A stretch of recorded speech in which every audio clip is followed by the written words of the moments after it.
Welcome to Hurrdat Sports Radio. Pitch. Swing. There's a drive to left field. This is hammered deep. Back toward the wall goes Hayes looking up, and this ball is gone to the deepest part of left field. Two-run homer, Rob Refsnyder, and the Red Sox have broken it open. They lead it 8-3. Stretch and the pitch on the way. Freddie swings. It's a drive to right field and deep. This ball's back. This ball's gone. A home run. Freddie Freeman, a two-run shot. And the Dodgers extend the lead to 5-2. Home run number 6 for Freddie Freeman. He hit a frozen rope over the right field wall. And the Dodgers extend their lead in extra innings. Now Lobar coming from right on a shot. And he scores! The overtime winner here in Game 4 in this series is tied. Sam Reinhart from right out in front on the power play. 3-2 the final here in Game 4. Edwards drives, double. Goes to the left corner. Towns. He'll try number 3 and hit again. Back-to-back threes, and the lead back to 5 for the Wolves with 5 minutes to go. Sideline near side finds Doncic. Turn and shoot. Missed the 3 on the right wing. Rebound Washington. Irving in the corner. Washington left wing with 5 seconds. His 3. No good. Doncic got the rebound. He gets it blocked, and the game is over. And the Minnesota Timberwolves stay alive. Good morning. Welcome into Hurrdat Sports Radio, AM 590, ESPN Omaha, ESPN Tri-Cities. We're live on Twitter, Facebook, YouTube. That's DB. I'm Ravi Lulla here on the Pillar Exterior stage. What's going on, DB? What's up, buddy? You know, nothing. Just how we living? Good. We got some French Open on. I'm excited about that. I noticed. It's pretty unfortunate. Why is that? That you went from Sports Center to the French Open. We got Sports Center over here now. Yep, but I can't see. So if you felt like turning, you should have done that because there's not one good singles match on this morning. We got Alcaraz on this morning. Yeah, he's playing bums like Kim Jong-di-jong. I don't think that's his actual it's not name. Really his name. I think it's just DeYoung. But anytime you're going like minus 450, I'm probably not watching. I mean, listen, it's more than that. Want to see how he starts, and then if he looks like he's on track, then we'll switch it over. That's great. It's great. Just a singular tennis match of a one versus none. That's awesome. Yep. Very good taste. Pretty selfish, but that's all right. I can adjust. Selfish. I keep my head on a swivel anyway, so I have all the other televisions. I mean, listen, we'll see what we can do. Maybe in the next break we'll make some choices. No, we'll see what I can happen. can't imagine you giving in to peer pressure. I mean, I can kind of see this one when I'm looking at you, so maybe I could switch that one to tennis. That's fine. We're not going to be. This is not kind day. It's Wednesday. This is hashtag Don't Be Kind Day. I don't think that's it. I know. And both schools are out, except for I am happy that the summer school, oh yeah, that starts. Although we're kind of gonna go every other day with her. Is summer school like a lot of kids do summer school now? Yeah. Because when I was young, it's not really summer school for academics. She's only in the. It's like she's a kindergarten daycare, basically. Correct. Okay. Because when I was a kid, it's like summer school. It's like kids club on steroids. Okay. Because when I was a kid, summer school was for the dumb kids. Yeah, that's probably a little harsh, but I mean, that's how we viewed it. We're already trying to figure out what grade, if there is one where we can have her repeat. Yeah, she's young for a grade. Oh, incredibly. Yeah. She'll be 6 in 2 weeks, and she's done with kindergarten. See, I turned 5 like 2 days before they sent me to kindergarten. I'm an August birthday. She's a full year. So was my buddy, yeah. Brian Cobbs. He was August 13th. Yeah, I'm August 12th. And he went back in middle school. So he went back and did 8th grade with us. Did he? Yeah. He didn't give a what. That's kind of his personality. There was kind of a time where I wished that I had been in the younger class, because then I felt like I was, but it's not like I was developmentally behind. Like I was 5'9" in 5th grade. I just never got any taller. Yeah. So I don't think the extra year was gonna help me. Like Caleb is actually he's just turning 19 today. So he's about right on time. Yeah, it's about where you'd want it. So it's like, But she was, I mean, she's incredible. So Just rip roaring and ready to go. well, how many times you talked to her? She's literally a genius. She Yeah. got up this morning. She doesn't have to be at school until 8. I worked hard at school. 8, whatever. And I'm in the kitchen. Nobody's home. I think apparently the dogs went for a walk. I had no idea. But anyway. Your house is just empty. And you're literally, like, hey, listen, literally. where is everybody? Literally. So I'm getting the vitamins out and whatever. And she just comes bebopping out with this life-size bear. And she's like, how's my hair? God is my witness. I was like, it's just going to be one of those days. Kid's a little gangster. Yep. How's my hair? It looks like it's awful because she knows when she goes to school, Yeah. bed with it down. I mean, it looks like a lion's mane. She just says some crazy stuff. Are you telling the story when Ryan was beating her in Uno? Yeah. And she just took the cards from him? Yeah, he wasn't playing nice because he was winning. So she's like, hey, you don't get to play anymore. Yeah. You're winning. It's just me and her yesterday, and she lets her friend come over, and that's the first time she's had like really friends come in and out of the house. Yeah. I'm not built for that. No? No. Why not? It was driving me up the wall. She has a cash register. She hasn't played with it in 6 months. Yeah. Since Christmas. Yeah. What she decided to do?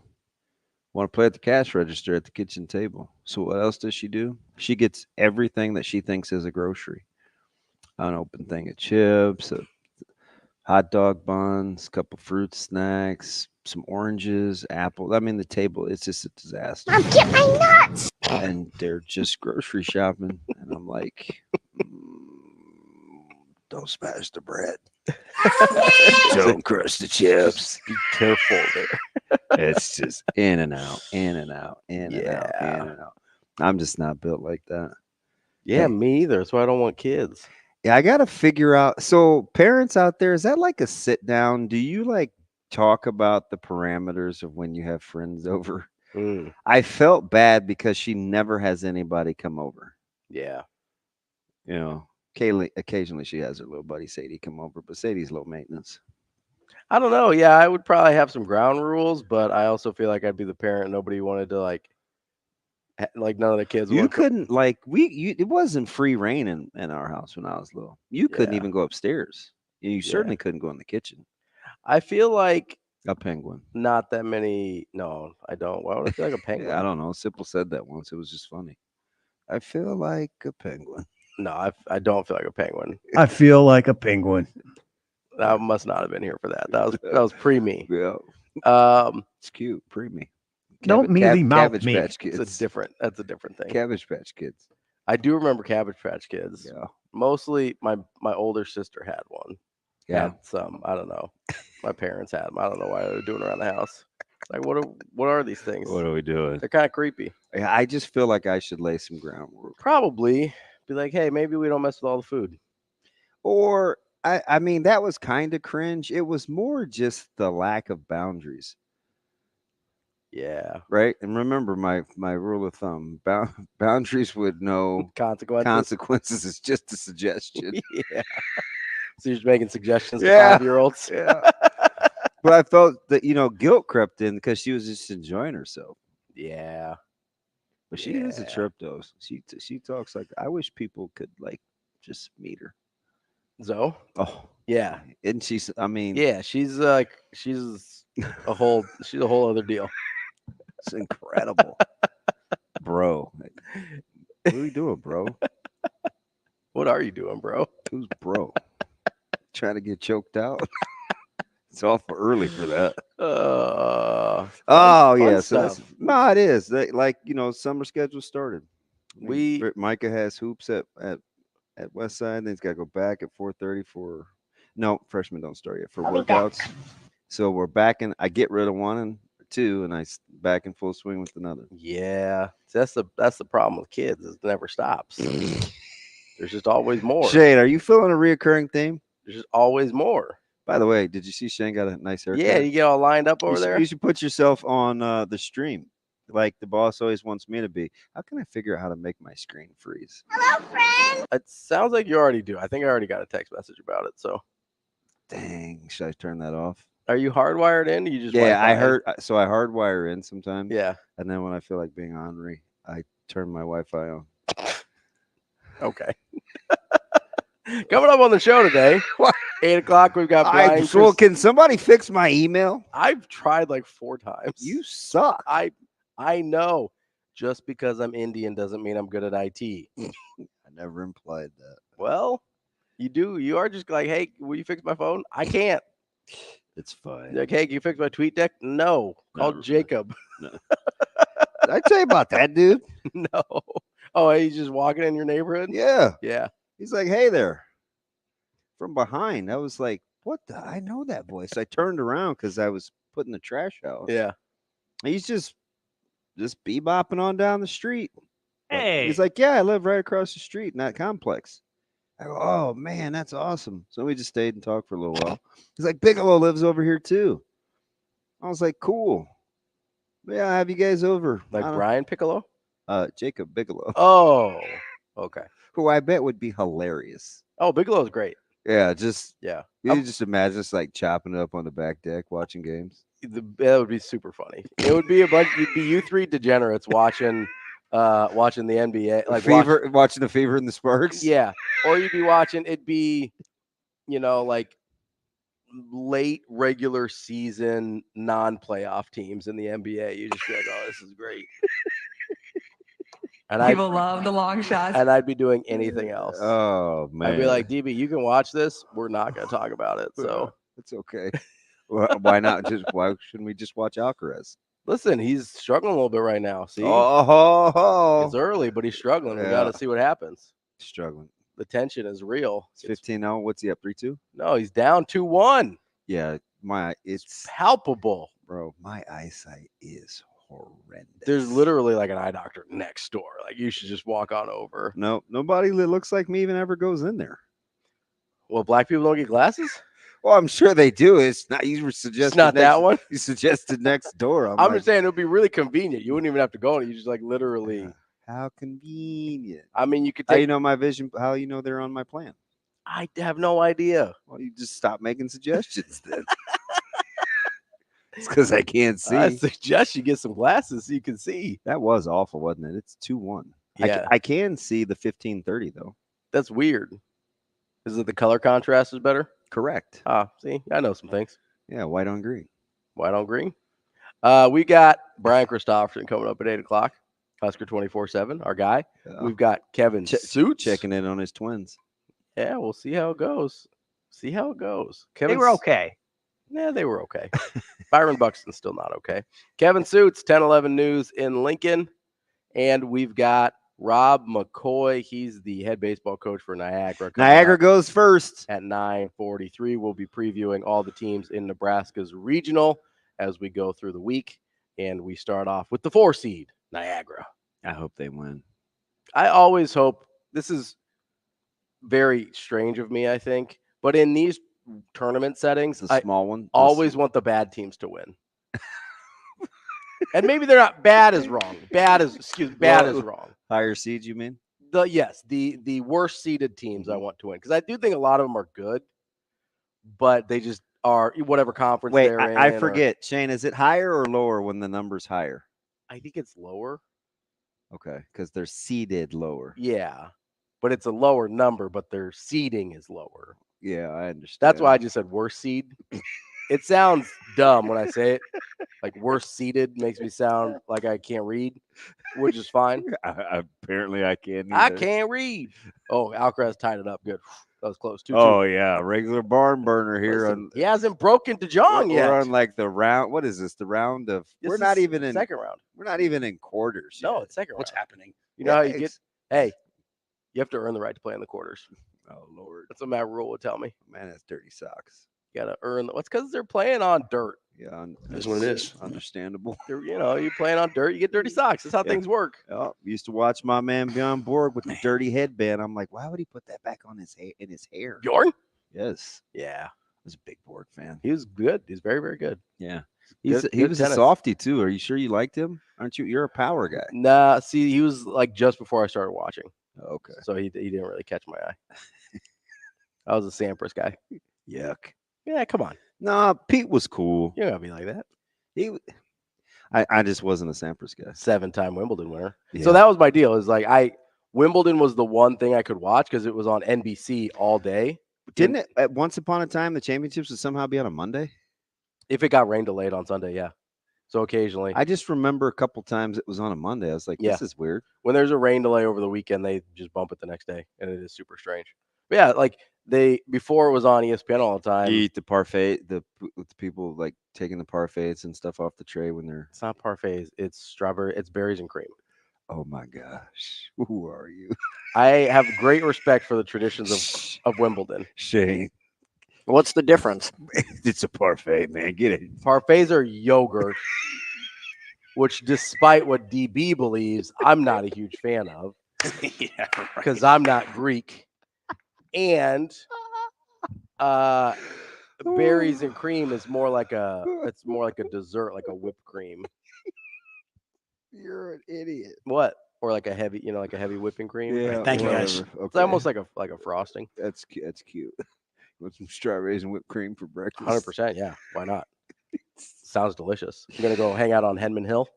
No. Watch some tennis matches? No, I have no desire to be around That many people? or That many English people? yeah. That many white people? No, that's fine. I mean, I live in Omaha. How bad can it be? I was gonna say. But listen, like that's a little much. Oh, I would go to Wimbledon, 100%. That would be way down on the list. That's pretty. And I actually like tennis. That's pretty high for me. Going to Wimbledon would be pretty high for me.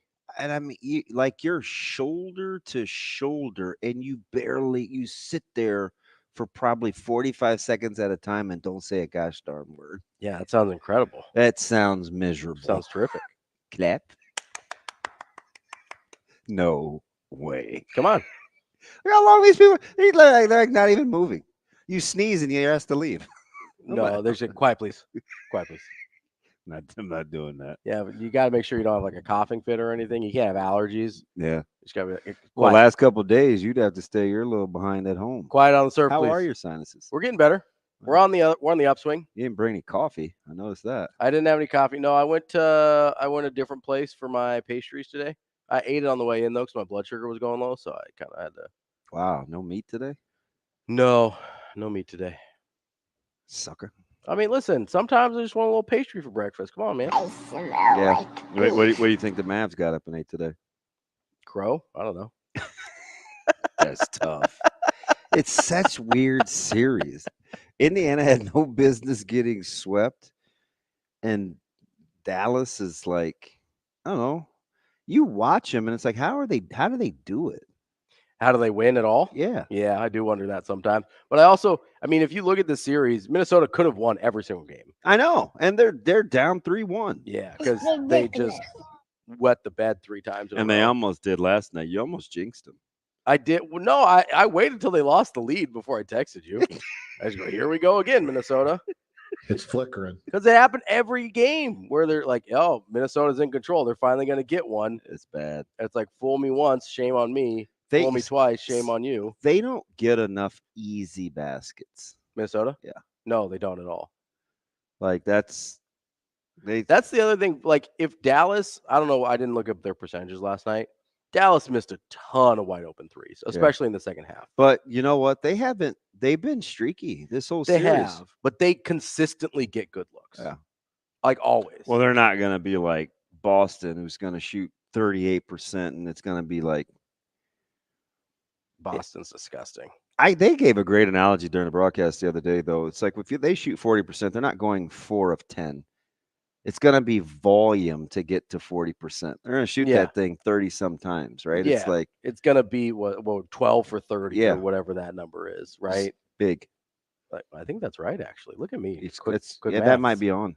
Yeah, that was Minnesota. What did Dallas shoot? Dallas shot 14 for 40, which is not terrible. It's 35%. But they had a ton of open looks that they just didn't hit. Did you say 12 of 30? 12 for 30 is 40%. Yeah, 2 for 5. Yeah. Yeah. Okay. Listen, man. Yeah. Did you ever reduce fractions when you were a kid? Yeah, that's what I was doing in my head. You got to 2 over 5? I got to 4 over 10. I divided them by 3. Interesting. That is not the biggest common denominator. No, but it's the easiest one to figure out the percentage on. I try and get to 10. Oh. If I'm trying to figure out a percentage, I just try and get to 10. Good luck if it's not a. I get in the neighborhood and I get close. If it's not a multiple. Yeah, it doesn't matter. Jamie's probably cringing. I guess doing math again. I don't even. That's the, not that this matters, but I'm still a little mad about it. That's the one thing on the ACT I didn't do well on was the math section. What? Not all Indians are good at math, Damon. I did not. I didn't even imply that. To be honest. No, it was because I hadn't taken real math in like 2 years by the time I had taken my ACT because I was in advanced math and then I didn't really like it. So I took stats and then some other like nonsense math course. It's like not real math. And so by the time I took my ACT, I didn't remember anything. Did you see the stat last night of teams that are up 3-0? 155 and 0 all time? I didn't see the number, but I knew it ended in won. 4 games 95 times. It's ended in 5 games 45 times. We're up to 130. It's ended in 6 games 11 times. It's only gone to and it's gone twice. to 7 how many times? That would be amazing math if you just retained all 3 of those 95, 45 are at 130, 11. So 4 times it went to 4, 6, 8, 12. That is so impressive. Good recall. Because you didn't act like you were paying attention. I never act like I'm paying attention. Well, that's a good point, too. It's very good. Sometimes I am, though, every once in a while. Only 4 times. Yeah. And I think it didn't happen at all till recently. Yeah. I think the first time was pretty recently that it got to. You want to call your shot or you want to be like your whole life and play it safe? How many games is going? Yeah, I'm here in the morning because I play it safe. Who you telling? Shoot. Nobody can Not do sure that shoe fits either of us. Talk about a dice roll. Daisuke Matsuzaka? Yes. Came and went. Yeah, he had one good year. No. One good year. No, I'm not calling my shot. They're going to lose. No, are you going to pick the games? That was the question. How many question. Games? Good job. No. So much for your retention. I knew that was a flash in the pan. Retention and attention are different. Well, if you'd pay attention, you'd have a better shot at retention. That's true. If I am paying attention, I remember it. But if I'm not paying attention, then it's whoop. I'm going to Dallas in 6. I'm going to say 5. Wow. So they're out, huh? Yeah. Gentleman sweep. That's terrible. Much like the gentleman's sport of tennis that we're watching right now. De Jong up 3-2. Now it is 3-2. Can you see what the other numbers are? 15 apiece. It is 15 all. Yeah. Look at you. I can see. Sort of. I can't read. It's the green background. It's all right. We've got some interesting stuff coming up on the show today. I think it's interesting anyway. My favorite. I hate when you steal my thunder. Well, whose thunder did I steal? Because you know I was going to say maybe it is, maybe it isn't. It depends on what kind of mood I'm in. Well, I'm going to make it interesting regardless. You can do whatever. Hard to talk to yourself. You can do whatever you want. Hey, shade. I did it the other morning. It was Although fine. We've seen some people try to pull that off. Talking to themselves? Even when they have somebody there. But that's the most impressive trick I've seen yet. Up close and personal. Much like Kaiser Sose. We have a good show for you today, probably. We will see what happens, but we might get to my favorite topic in the world. You know what that is? Guessing where guys went to school. I do love that. But Me one, too. Vincent Bo Jackson. Would you stop? There's a real thing that came up. I have to talk about it. Coming up next here on Hurrdat Sports Radio.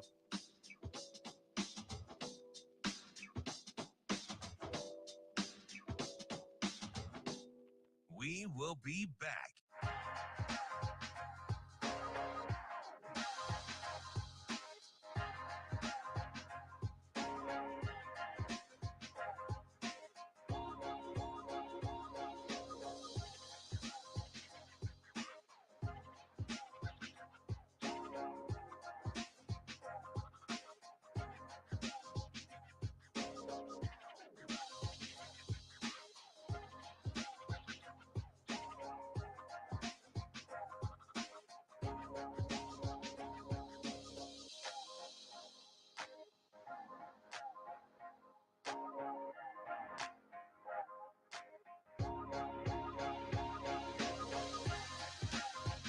We will be back.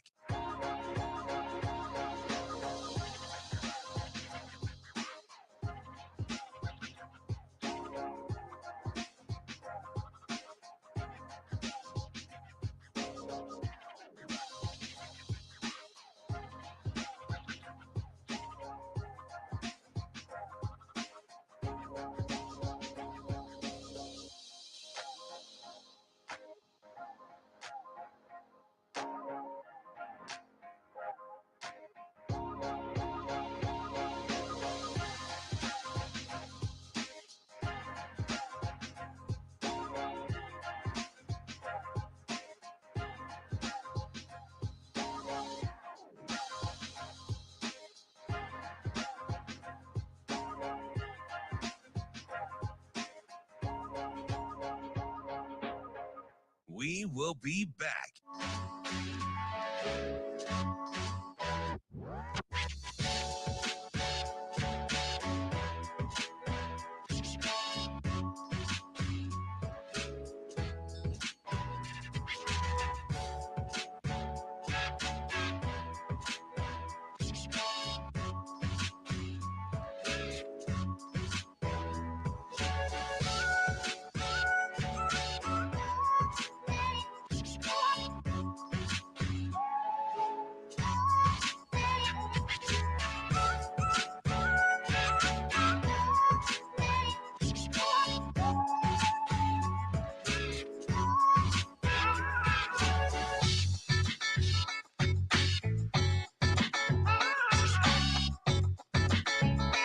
We will be back.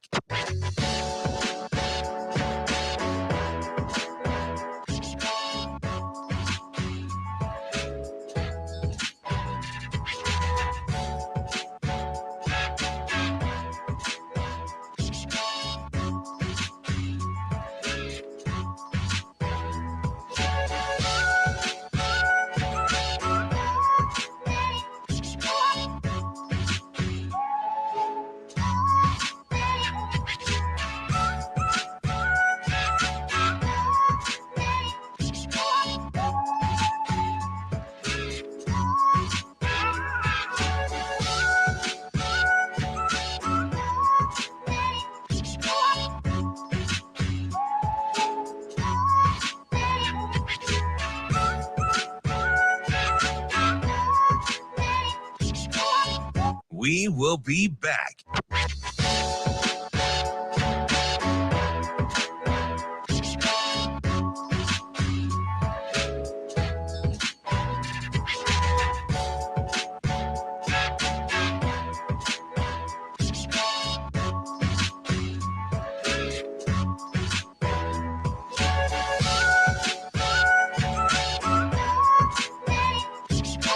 We will be back.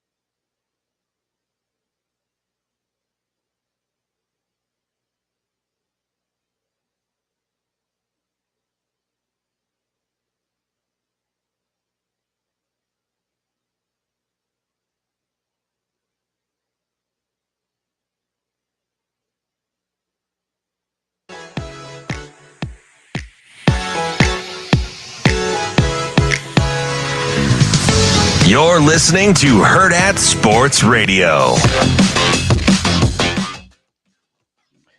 Welcome back here on Hurrdat Sports Radio, AM 590, ESPN Omaha, ESPN Tri-Cities. We're live on Twitter, Facebook, YouTube. That's DB. I'm Ravi. Lulla. He's still trying to figure out how technology works. Oh, Sasha, are you looking for me? Where am I? You're off screen right Where now, am off I? camera. Can I kick myself out? Travis says, I'm just trying to beat you to which Travis? We have 13 of them. Roeder. Oh, TR. Yeah. Yeah. He was explaining to me. I asked him a random question, and it took me too long. Hey, there you follow. are. That's unfortunate. If he had any 308 roots. Oh, yeah? Yeah, my mother-in-law asked me. She maybe recognizes the last name. I do not recognize. I told her I would get get to the bottom of it. In the 308? Yeah. Yeah, he says, sometimes you need a professional's opinion. That's why I talk to myself. I'd say I'm an expert. I wouldn't say a professional. That may be the worst thing I've ever heard. Just go boyfriend store or be single. He also says he had an hour of sleep before he took the ACC, got a 24, and said that's good enough for the girls I'm going to go out with, and it definitely was. Yeah. I mean, who's not? Why wouldn't you want to be a bare minimum kind of guy? That I'm totally teasing. Total score is lower than my worst section score. Oh, so a regular smart guy. Did he do it? I am very good at standardized tests. Did I tell you about my buddy who said that Dagus hit a bomb off of him? Yeah. Real time. Zach Dagus. Now, this is interesting because Aaron was a senior and Dagus was in 8th grade. I don't know how that happened. Must have been Legion ball. It could have been. They'll let him play up in Legion ball. That's true. That's I probably bet what- it was. Yeah. God, so Actually, it would have had to been Legion ball because Iowa Yeah. doesn't have spring baseball, so or at least what's- they didn't. I don't know if they do now. That is very interesting, and it is Iowa. How'd you know it was Iowa? Oh, because Dagus. Yeah, and I think Yeah. Aaron was a Glenwood guy. Yeah, that makes sense. That would be hilarious. It's had to have been Legion ball. That's funny. Although I'm sure one of the fountains has launched one off a senior before. Yeah, Yeah, maybe Cole Eaton. Some guys that played young like that. yeah. I still Early. remember. I think I told this story, but Darren Ruff hit one of the furthest hit balls I've ever seen in my life. Yeah. So I told you we just saw him like a month ago I thought he was out gonna- at an event. We were doing a dedication for a guy that supports Westside Athletics, and he came out there to talk. Cool, like. I've heard he's a cool dude. I haven't. Oh, he was gotten amazing. to know him much. Super regular. Yeah. This is a normal guy. And I think I told you off air, one of our guys, JQ or somebody asked him one of his coolest moments as a Major League Baseball player. Yeah. And of course, what team do you think it was against? Dodgers. Yeah, that'd be the Dodgers. Yeah, of course. 19. He was a Giant. And I said I was the only guy in that room other than Ruff that knew exactly where he was going. Yeah. With the story. Yeah. Game winner in the playoffs. He was bomb. You know, it's funny. Another kid that played. You know, he's a really good football player too. Yes. Dude, he has records. Yeah. He has like manhandler point records at Westside. No, I remember because he was. I mean, those are hard to come by. Like you have to be a tremendous tackler. He was. He was playing the same time I was in high school, so I remember like Miller North playing against Westside. Yeah. And him being good. Yeah. Him being pretty good. He's top 3, I think, for manhandler points. Really? I'm almost positive. I thought he was going to kill somebody on Q Street. Really? Yeah, dude. He hit like an Oppenheimer. It was everybody. It was a. Yes, he did, Art. It was a. And he's so nuke. unassuming. He hit that thing. Oh my gosh! That thing was crushed. Yeah, I remember we played up there and because it was a tournament at Millard West. That's where. Oh, so we my were gosh, actually yeah. playing at Millard. I remember a lot of bombs. I remember first baseman, huge, used to manage out at Going Vertical. Oh, Matt McKay. Okay. For Burke hit a ball at Orville Smith that I'm certain cleared the tennis courts. Not just the tennis courts. And Heiser hit one from Millard South that I think is probably somewhere near the water tower. Out there. I mean, I've seen some bombs. You know who hit one? Another actually local kid that Scott Standish hit one at Seymour that I guarantee you hasn't landed yet. Another local kid that ended up playing for the Giants, Connor Gillespie. Yes. See Jizzle. He in his, I think it was our senior year at Rosenblatt, so in the state championship, hit one that landed about halfway up the bleachers at Rosenblatt. And I was like, what on that thing? I for a field that I love, I did not enjoy playing there because it was just so odd to be playing center field practically at second base. Yeah. We just weren't. I mean, no, we happened to get beat too, so that didn't help. It probably didn't make the experience that much better. No, we played them tough, 2-1. It's all right, it happens. A team that we had I wouldn't say owned, but we had good success against in the regular season. That's a bummer when that happens. And it's Burke. I mean, Yeah. why not get beat by all your friends? Yeah, of course. I mean, could have been one of them. that seems fine. They beat us in football too. I was like, You- this really worked out for me. So you made a terrific call there. Such a hater. Saying if I knock this guy out, punch him dead in his soup coolers, would you be offended? Like, what happened to Ravi, man? I don't know. Yes, that's a big bucket there. Dude just snarked DB to death. I'm going to go ahead and change my posture so I can relax. Yeah, but then it would remind you to do all your Twitter stuff. I already forgot. I know. What a debacle. It's all right. I'm mad because you like have my voice changed. Yeah. I'm mad because I'm back online. Yeah. I want to do I want to You do it. I want mad? to do it again. Should I No, do it don't again? do it. What are you doing? What are you doing? Well, what's wrong with my email? I don't know. I'm gonna hold the screen hostage.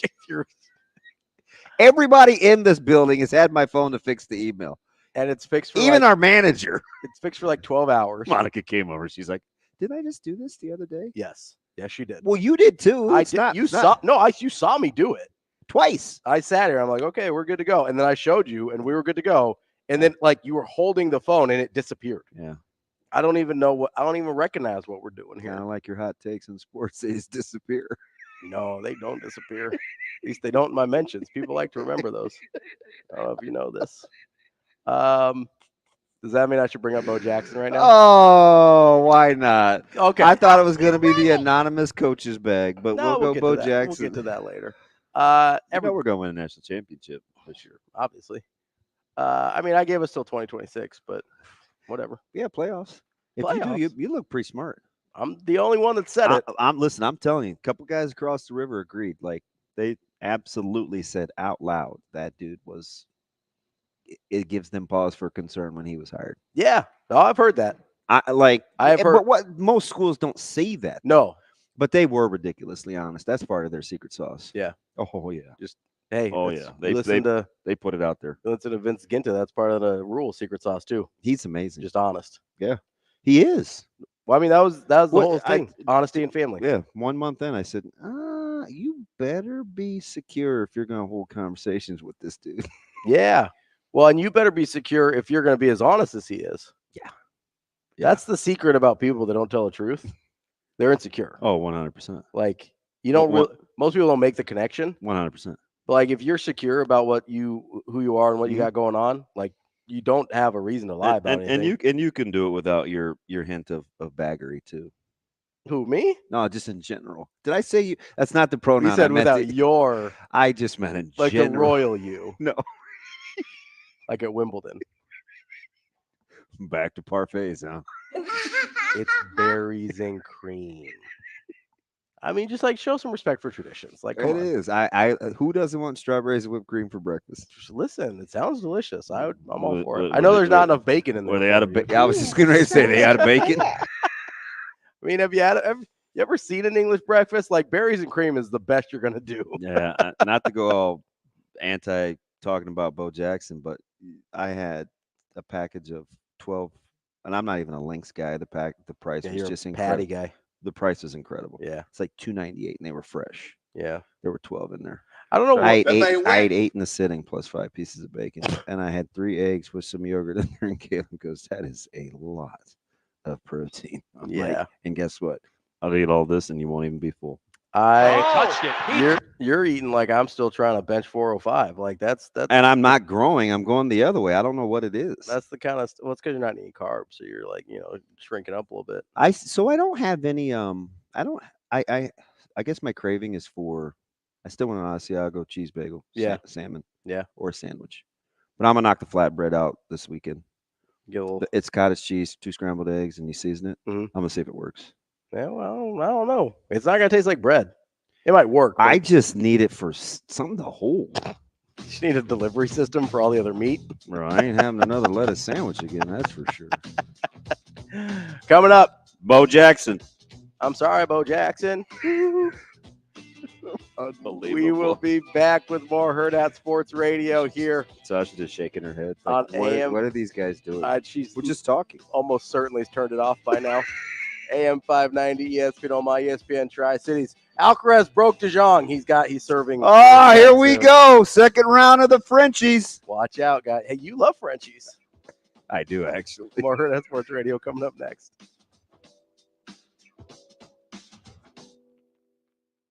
We will be back.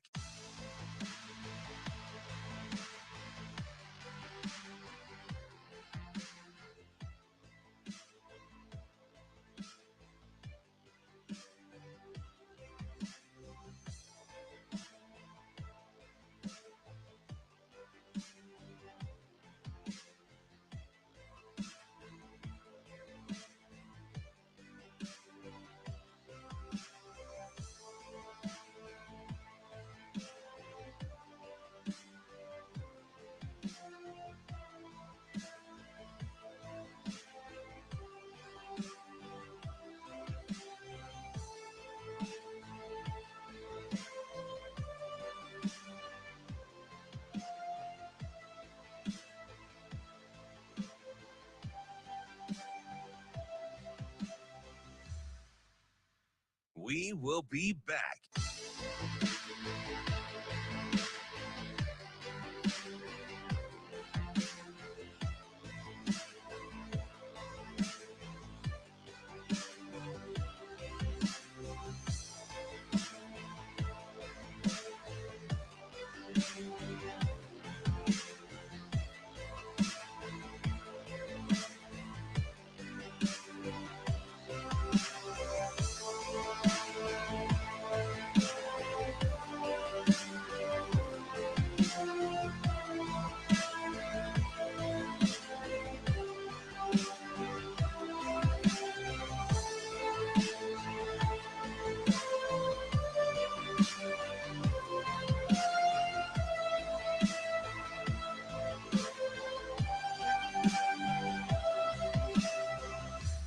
We will be back.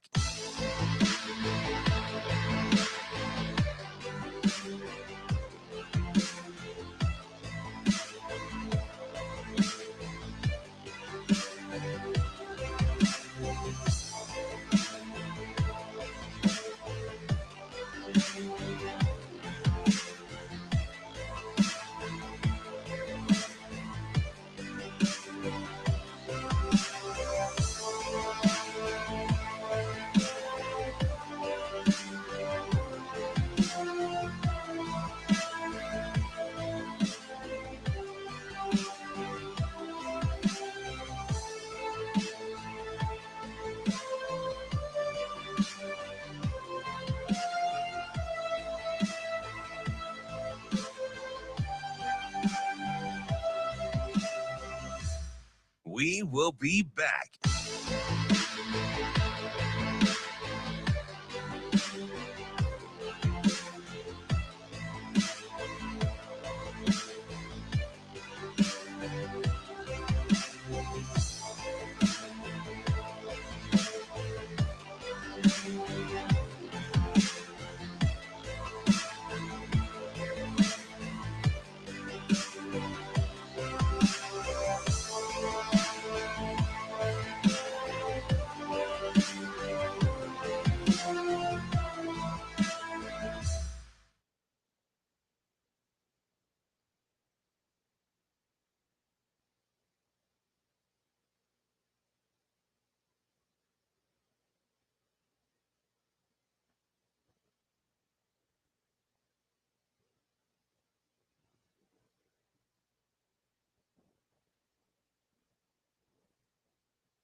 You're listening to Hurrdat Sports Radio.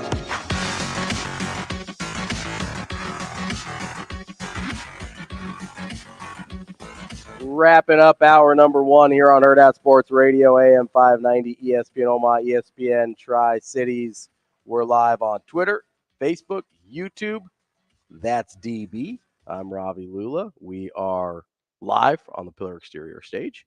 And it's time to talk about Bo Jackson. You want to do Bo Jackson or anonymous poll? You pick. No, let's do Bo first so you can get this out of your system. This really is. It's not because really. I'm probably more surprised that Bronny's staying in the draft, but I'm not surprised about that at all. That is the most ridiculous thing I've ever. It's dumb, but it was always going to happen. If he gets, there's no way somebody's gonna take a flyer on him on the second round, thinking they can get LeBron to go there. 100% that's happening.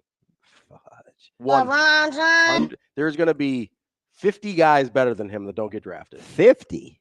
However many are left, guys better than him that don't get drafted. Man. And he's going to get the guy was going for 4 a night at SC.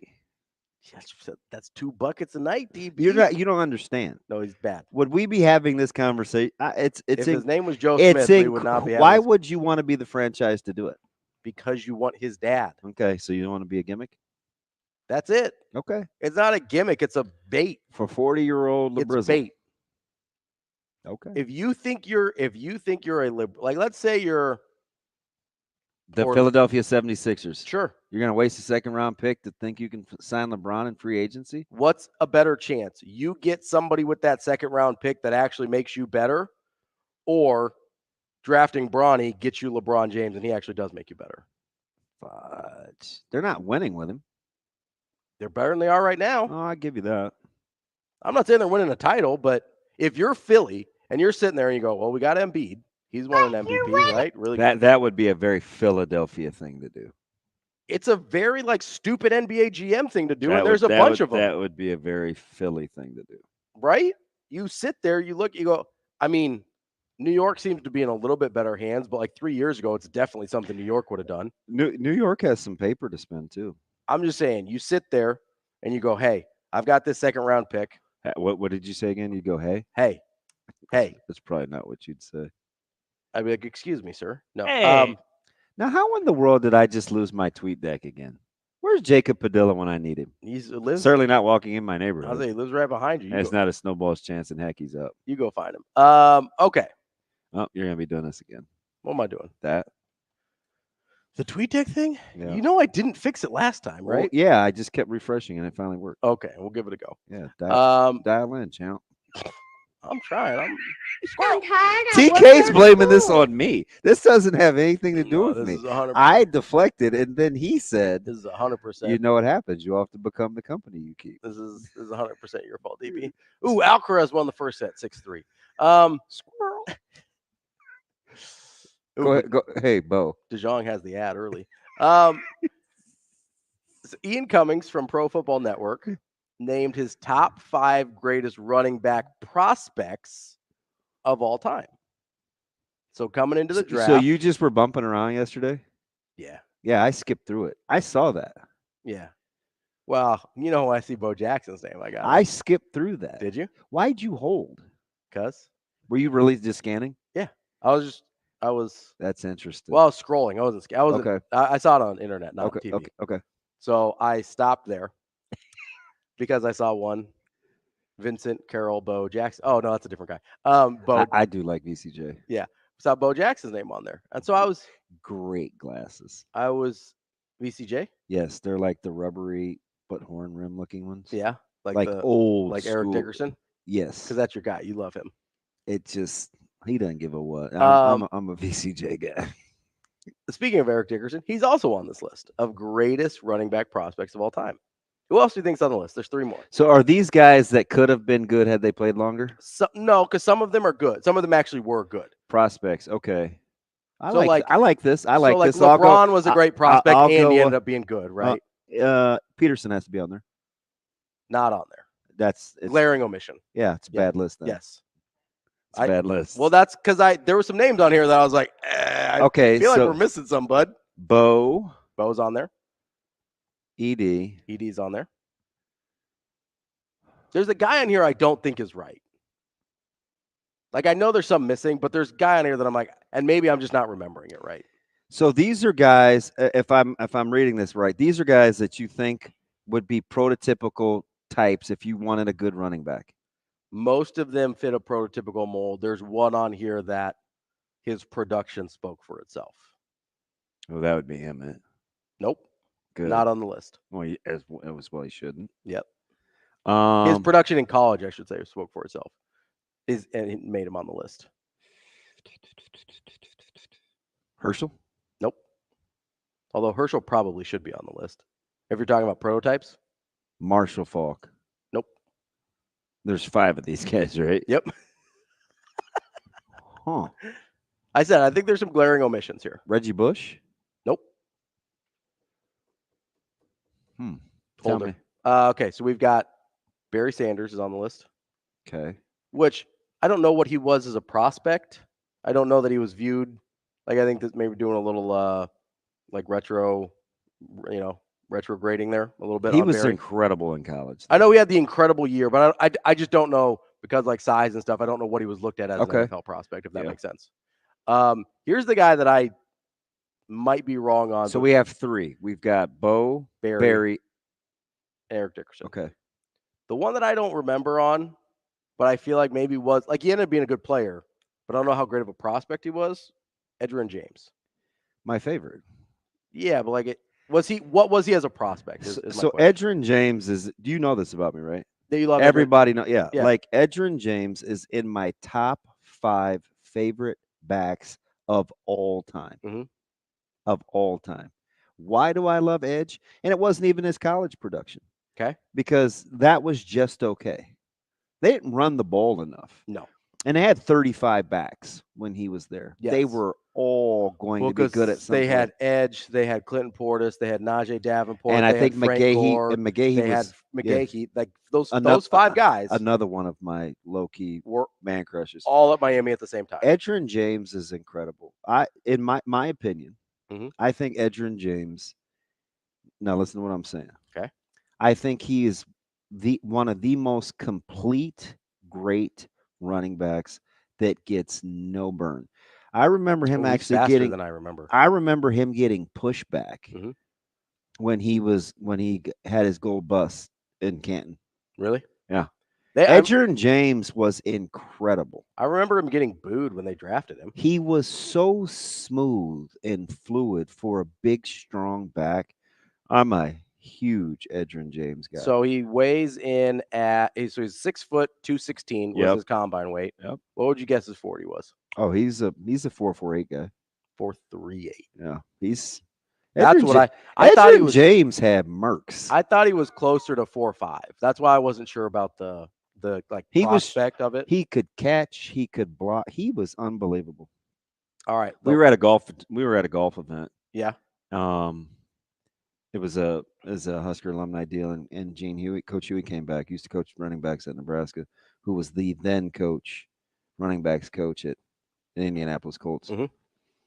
And he's busy asking about my family and my mom and dad, and I'm like, what's it like to coach Edgerrin James? I just want to know what it's like to coach Edgerrin James. I have Edge's phone number? Listen, I couldn't hit a ball 110 yards, but I could stay attached to Coach Huey's hip. And all I did for 7 of the first 9 holes was talk about Edgerrin James' work ethic. Swear to goodness. And he would say, sometimes we'd go back down to Miami with him. I just put eyeballs on him because he didn't train in the offseason with us. He trained with his Miami guys. And he said, well, let me tell you, those guys could train. Yeah. We were like, that's okay. Go train with those guys. Yeah, that's fine. That'll be good. I'm okay with Edge. Okay. I don't know. I'm obviously biased, but I do agree with you. I don't know if I would put him on the prospect list. Yeah. Yes. Because I think Herschel Walker would have to be on there at some point. Adrian Peterson definitely should be on here. 100%. He's one of the best prospects we've ever seen as a running back. He's incredible. Last guy on the list. Give me the college. I mean, that's got to give it away. Is it? Yeah. Really? Give me his pro team. Chargers. LaDainian Tomlinson? Yeah. I kind of like the fact they're getting great players. Like, I love LT. Yeah. He was sensational. Yeah. What was he? But TCU would have given. Yeah, TCU would have given it away. Yeah, that's why I can't give you TCU. So what he had to have gone for like a quiet 14K. Is he 13 or 14K? We're gonna look it up right now. LaDain. Shane, do you have a guess on how many yards LT rushed for? Maybe 12. Let's go 12-9. It was a bit. Let's go 12-9. What was your original guess? 13. Should start with 13. What is it? 13,684. What's his YPCs? Let's 4.3. God, he was incredible. Yeah. That's no big deal. Wonder why guys can't play double-digit years anymore at running back. You know how many receiving yards he had? Oh, good question. Good receiver. Oh, he's great. Yeah. I'm gonna go. I like these. I'm gonna go. I'll take it. He had to go 800 for at least. Well, I'll give you a spoiler. He never cracked 800 yards. I'll go in a season. I bet he had 4,100 yards receiving. 4,700 yards. Good back. Really good back. He was So Bo made the list, huh? So as a prospect, I get it, but what that means. But how is Bo on and Herschel isn't? Fair question, but you know what that means? If you make the greatest prospect list and then you don't have the production that the other 4 guys did, You're a child. Bo Jackson's a bust. You heard it here. Can't deny it. Bo Jackson, one of the biggest busts of all time. Sad for him. Oh, Lord have mercy. You've been holding on to that all day, haven't you? We'll have Brian Christopherson coming up next here on Hurrdat Sports Radio.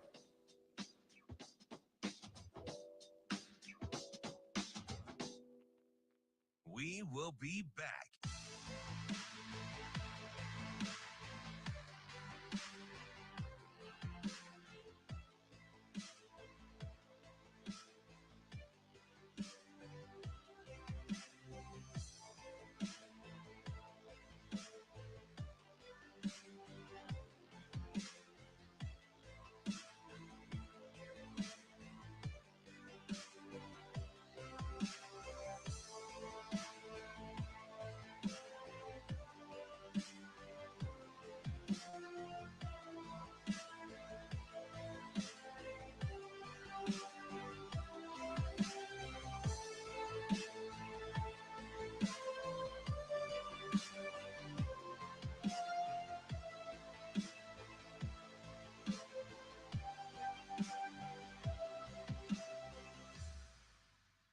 We will be back.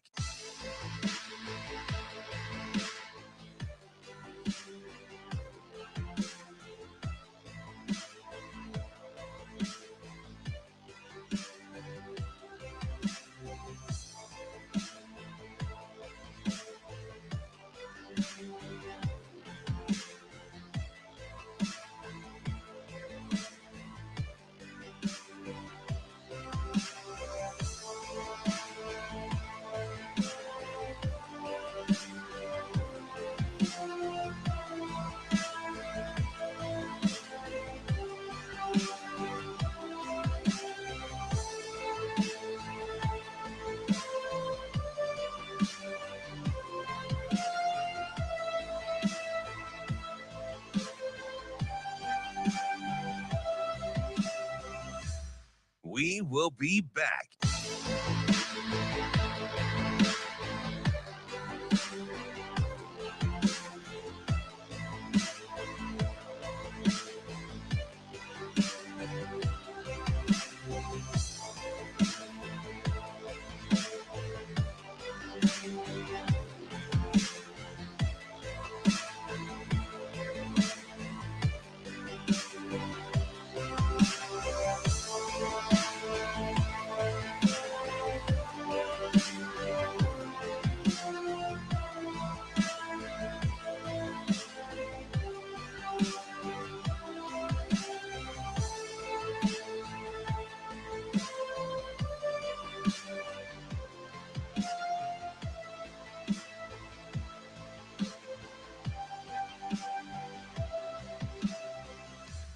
We will be back.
You're listening to Hurrdat Sports Radio. Here is Husker 24/7 senior writer, Brian Christopherson. Yeah, it'll be a little bit of a circus act. Brian Christopherson. Well, I mean, that's pretty interesting. Brian Christopherson. I kind of enjoy that. Here is Brian Christopherson. We're back here on Hurrdat Sports Radio, kicking off hour number 2 on AM 590 ESPN Omaha, ESPN Tri-Cities. We're live on Twitter, Facebook, YouTube. That's DB. I'm Ravi Lulla. We're here on the Pillar Exterior stage. You're making a perplexed face. What's up? Well, it smells like when you just turn your heat on for the first time during the year. Yeah, and It kind of smells like that in here, but there's a nice cool. I would say it's air, not heat for Yeah. sure. I don't know. We'll see what happens. Hopefully, the place doesn't burn down with us in it. That would be unfortunate. Joining us. How's your life insurance? Probably He not. almost got ran over by a sausage. Probably not good. Damon Buxton and Byron Lulla. BC, how we doing this morning, buddy? Doing great, fellas. How are you? I'm good. Brian, let me ask you a question here. It's very important. Okay. Which means it's not. If I were to give you a top 2 or 3 prospect at their position all time in football, okay? Let's just say it's running backs, for example. And everybody agrees, one of the best prospects they've ever seen at this position. And they only played, let's say, 2.5 seasons worth of football. Never rushed for 1,000 yards. What would you call that person? Oh, am I supposed to use the bust word? Yeah. But I wouldn't use the bust. Yeah, that's the word. I wouldn't use it. Just go ahead. You can say underachieving. You can say anything, BC. I would say it was an unfortunate, just the unfortunates of the cruelty of athletics. I Really guess, disappointing. Ravi could never be a Bust. lawyer because all his counsel that's going against him would say is, Your Honor, move to withdraw. Leading question. I object. I object. Leading question, Your Honor. I'm not going to be a litigator. Yeah. If anything, Dude, they're all leading questions. No, I think it's a fair Yeah. question. Listen, if you have a top prospect of all time, only plays 38 games in any sport, I think that's disappointing. It is disappointing. I'm not here to pat myself on the back. I've always had trouble using the bust word. I don't know, just have. Like sometimes I'll even see 24/7 Sports will have a story about like portal bust, quote unquote, guys who didn't get it done for that year. That they went to their new school, and I'm always a little cringy about it. It's just not the word I like to use. It's so just boom, man. That it stinks to have that label on you. So I'll think of other things, but yeah, it is in that territory of not making it happen when everybody hoped they would, and I guess people use the word bust for BC, I'm just glad you avoided Ravi's primrose path that he was trying to lead you down. That's very good perception on your part, and I think that's why you're smarter than both of us. You heard it here first. Brian Christopherson thinks Bo Jackson's a bust. Anyway, moving on, BC. Actually, you brought up something interesting with the portal there because I was having this discussion with somebody the other day where, and I do think it's sometimes unfair to use that term bust with portal guys because a lot of times we look at guys in the portal and we don't actually consider what they are. We consider what they are compared to the rest of the guys in the portal. If that makes sense. Like, for instance, I like Ohio State and Will Howard, right? Like Will Howard's a nice quarterback, but he was one of the best quarterbacks in the portal. Is he better than the guys that Ohio State already have on their roster? I don't know, but there seems to be this sort of like you get fluffed up a little bit when you're one of the quote unquote top portal guys. Like, is that going to course correct at some point? Because it's like it's getting kind of crazy. I think it already is a little bit. I think coaching staffs are realizing, you're looking for those pieces that can maybe help round out some things on your roster. You can't necessarily count on it's just going to be that game changer because usually, not in all cases, but there's a good reason they left the previous program. There's something a little off or, something that could be better. Not always. But yeah, I do think some of the guys who are in the portal, they probably get bumped up in like how good they might be. We especially see this at like on the offensive and defensive line. I mean, those guys can, suddenly a guy who played maybe 4 or 5 games as a freshman somewhere is a commodity, in the portal because he's a big body offensive tackle. People think they can develop him, but is he really that good? Has he proven it at the college level? No. So I think there's an understanding that nothing is for sure when you go into that realm, even though I think the first year or so that it opened, everybody sometimes kind of act like it was a real lottery pick that you were getting. And I think we've learned that's not always the case. BC, per usual, I still aspire to be like you. You had a pretty cool thing that you started on your board at 24/7 Sports. The top 24 most indispensable of 2024, right? Yeah.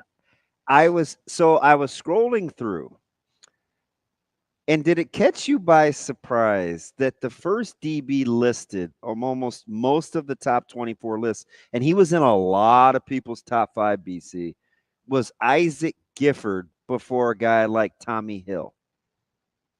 Isaac Gifford is apparently thought very, very highly of. Yeah.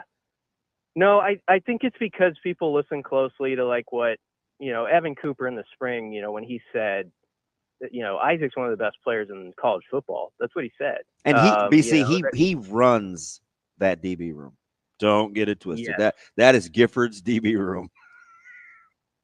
Gifford is one of those guys. I say this as a compliment. When he comes into the press room, you're a little on edge. You're a little bit like, yeah, he's like it's the nicest family ever, and he's that way too. But when he's in there, like sometimes, like he's all business, and it's like you better have your second question ready to follow up to the first one, because if you give him some, garbage, he'll have 5 or 6 words which it deserves. And okay, what's next? Like I don't, no time for this tomfoolery. You bring me something that matters.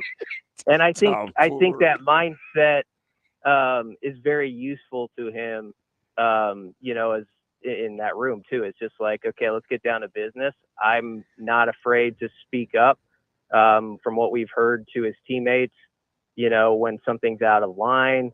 And as you know, Damon, some guys don't have that skill where they're willing to be the quote unquote bad guy or whatever, risk it. But he puts in so much work. I think he's earned it to this point where guys are like, yeah, that guy can say what he wants because look at him. Look how he plays. Look how he goes about things. And I think it makes other guys say, I that's the standard. I gotta reach that. So I'm glad that people on our message board, which is the people have been filling it out so far, their most indispensable Huskers, are putting him high because he should be very high on the list. I haven't put together mine yet. It's always an kind of a different sort of list where you're trying to think of the depth chart when you do it, because it's not necessarily just ranking the most talented guys. It's ranking, okay, if this player were injured or was out for a week, like what's the oh crap factor throughout the state of Nebraska, of like replacing him, what's the depth chart look behind him and all that stuff. So you got to factor all those things in. But the way Gifford is as a versatile like rover, can play about anything in that back end. He should be very near the top of that list. He may actually cover both of the things that you just said, whether it's his talent or the fact that the depth chart looks the way that it does. That I think he would rank very, very, very, very, very, very high in both of those things. Yeah. The depth chart doesn't look great behind him with experience, especially if Nation and Jeremiah Charles don't come along as fast as they want, and Hartzog has to play some corner, right? Because between probably Young, Boodle, Charles, and Nation, you got to find a corner over there, right? Or two. I'm really interested in that question. I think we've talked about it on here before, but with Bly Hill, of course, was going to be a newcomer himself, and he's going to be out there at some point this season. But there is going to have to be somebody, and maybe it is a veteran like Hartzog, who is at safety, who you slide back to corner. I don't know what they're thinking there, or Jeremiah Charles, but somebody who's young might have to really meet the moment, those first few weeks, and you're playing Colorado in week 2. So that's a really interesting question in the secondary. But it helps when you have a guy like Giff, obviously. And then, of course, it was interesting that you framed it with Tommy Hill on the other side of that question. Tommy Hill, you talk about a guy who changed the whole way he would be viewed on lists like this in the last half of last season. That's what he did. It's incredible. Yeah. Like he wouldn't even be a guy that, I'm not saying he wouldn't be ranked up there on some people's list because of his athletic talent, and people presume he might be the starter. But he's changed just the way everybody talks about him, and now he's got to live up to that. Sort of like some of the corners before him sort of became the man and stepped into that role of like, okay, you're the number one guy over there now. You got to be that every week, and so that's what his test is. We're talking with Brian Christopherson from Husker 24/7. BC, I know you said you haven't put your list together yet, but as you're kind of thinking about this, is there a guy whose name you're sort of landing on that you're maybe surprised you feel that way about? I wouldn't say there's anybody in particular just yet. I think a guy, I'm trying to think of who people might underrate. I think Fidone could get underrated on some lists. If people go back. That's a good call. That's a really good call for a guy that pretended he didn't know the answer. Yeah. If people go back and look at Fidone's, like even his stats last year, and if you just want to do it with that, he had better numbers for a first-year Husker starter than any of the guys we think about really highly that have come through this program in recent years for their first year. And that was with, suboptimal quarterback play. That's a nice way to put it. Yeah, it wasn't they weren't bust by any means, but it was a little below average. Jeff Sims was a bust. I'm sorry. Jeff Sims was a bust. He was never good to begin with. Stop. Anyhow, Fidone, he didn't have the best quarterback play around him, and there were probably some misses there that could have been added to his numbers. But I think if you think about what Matt Rule said, where the big thing for him is he had a full year where he played 500 snaps or whatever. That's the big win there. Like he got through that season with his body where it's like, okay, we're going now. After 2 really rough years as a college athlete, I'm just interested where that goes now with hopefully elevated quarterback play. And so he's a guy I think that could maybe be higher on the list. I don't know if there's any names you're thinking of, but that's a good one. No, that is a really good one. The other one I'm kind of playing around with is like, where would you put a Teddy Prohaska, where there is some injury history, but he played most of he was fairly healthy toward the end of last year, but not a ton of depth at those tackle spots. Yeah. Bryce would be very high and Teddy would be high on my list too, on this particular list. And I think this is where it differentiates from just a pure, like, what have you done talent list. Not that Teddy couldn't prove himself to be like one of the most valuable Huskers or the most talented. I think he could. But as far as like most indispensable, what's behind him, it really, you have to shuffle the deck a lot. I guess I need clarity on what Corcoran's situation is completely. Like as a guy, who's been injured, was out there in a green jersey though in the spring. But yeah, Prohaska to me could almost be top 10 in this particular list because it's, you could say it's one of the top 2 positions in football he's playing. He's got to be great at it. He's got to be durable. And if he gets hurt, that is definitely, as I say, an oh crap situation where you're like, okay, what are they doing here? Who's moving where? Not that they don't have a plan, but that would be a guy I would put on a list like this. I'll give you another guy, and I think part of it is because we didn't think that he was very good last year. Like, I think the general perception, and he's a much better player than I think we think, and he needs to play well for Nebraska to be good defensively.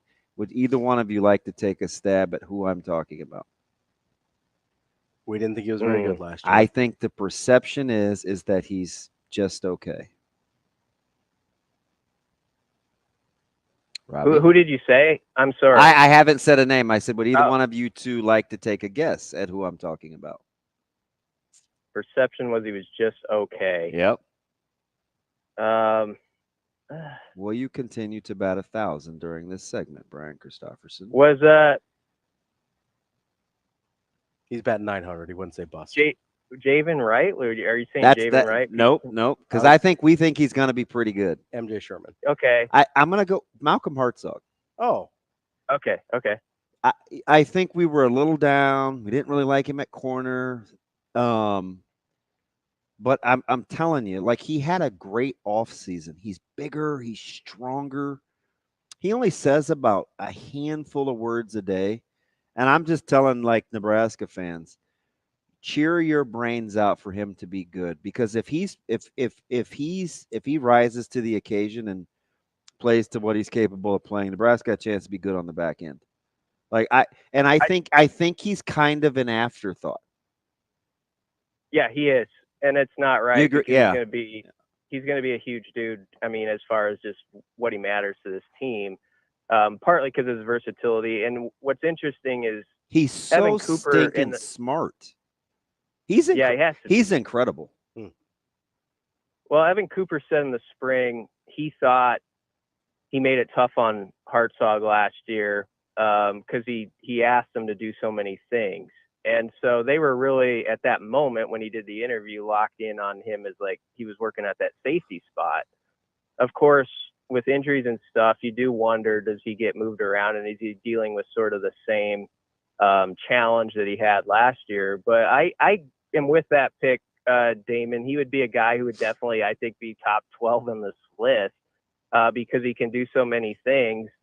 And also, if people remember his freshman year when he was out there on the island, he did get beat on a couple long balls. But the one thing that was always a constant was he was there. Like, he was not, I mean, he was like, it was a 50-50 jump ball, and occasionally the other guy won the fight. But he's a good cover guy. I mean, he's got that skill. And I always go back to how he was found as a recruit. Down in Mississippi, Eric Shenander actually discovered him, and all these coaches down there were like, the best player in this state is, right? It's Malcolm Hartzog. It's not even close. Like, he's just one of those guys that, like, he's a true football player. So, like, it wasn't stunning even when his first year, he's like out there all of a sudden playing. He's just got sort of that way about him. And I remember Bill Bush mentioned, like, not that he's Baron Miles, but that he's got like that same sort of like tenacity about like attacking things that Baron did, which to me is like the ultimate compliment, since Baron was one of my favorite Huskers. Speaking of Bill Bush, let's not beat around the bush here. What's the lowest number you can put Dylan Raiola at? That's a good one. It's like 2 or 3, right? Yeah. I mean, like, really, like, let's be real. Hey, his delivery though, that's like, don't give in to him, BC. Like, say 10.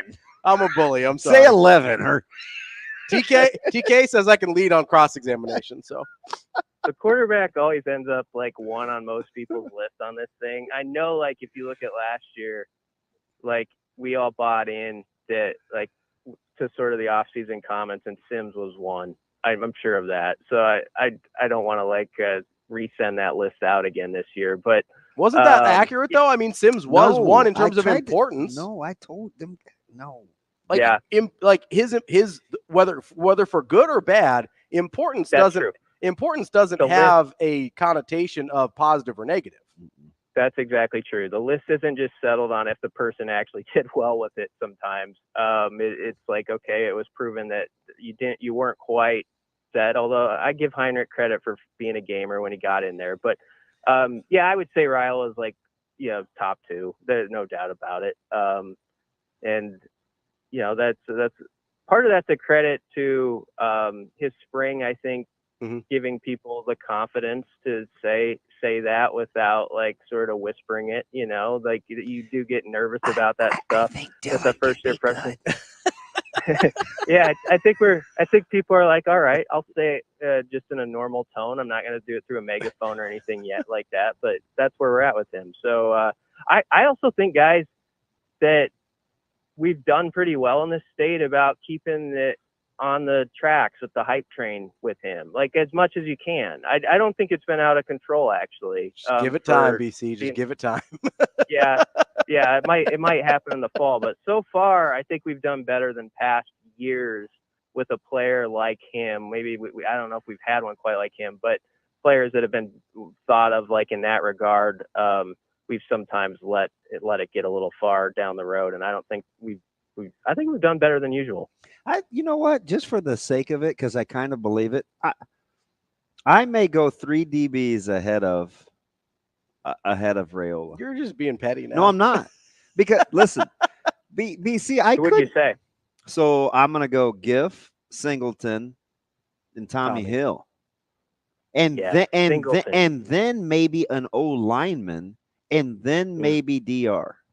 Listen, I don't mind that. Robbie's waving me off because he's hard headed, but BC, given what we saw in the spring, right? If Nebraska's good in some other spots, like you could kind of see a functional quarterback.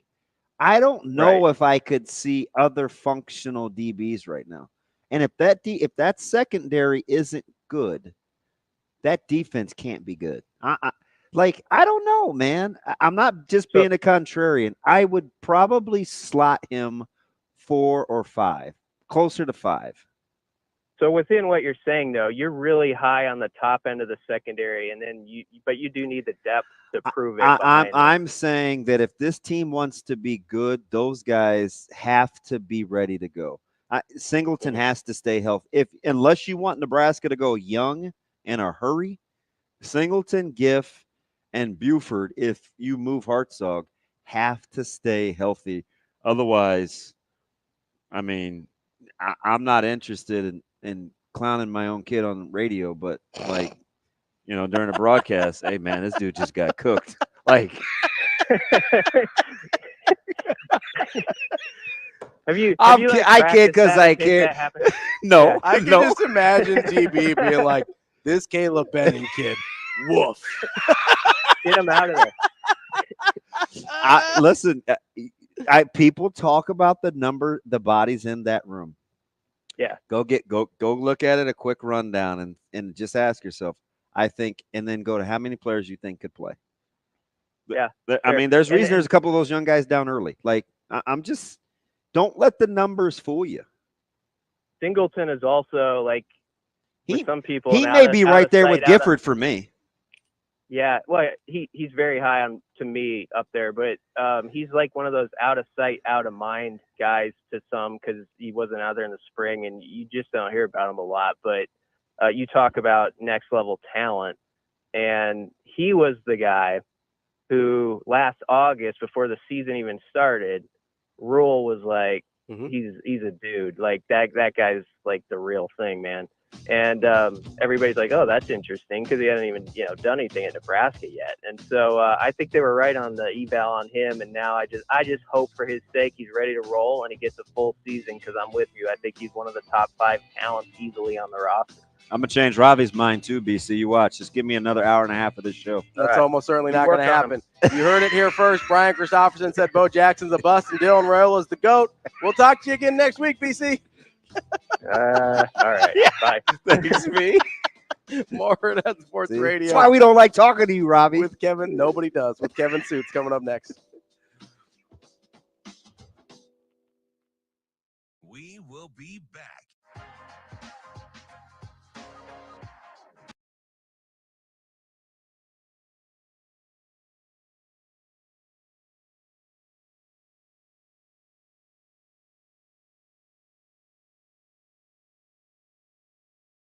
University. Take on Brady Desjardins.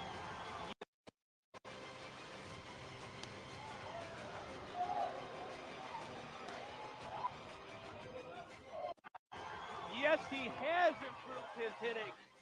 Second, the offering. This one is ripped to right. It's a no-doubter. The match player of the year. What his dugout says, we're here, and we're now in front. Eric Radicek brings Niagara into the lead. By the time that ball landed, everybody had poured out of the Purple Eagles dugout. Welcome home to the match player of the year. Boom! And that ball into the short court. Hibbert sends this ball out into left center. My, what a season! This magical ride on Montana. What in his back pocket?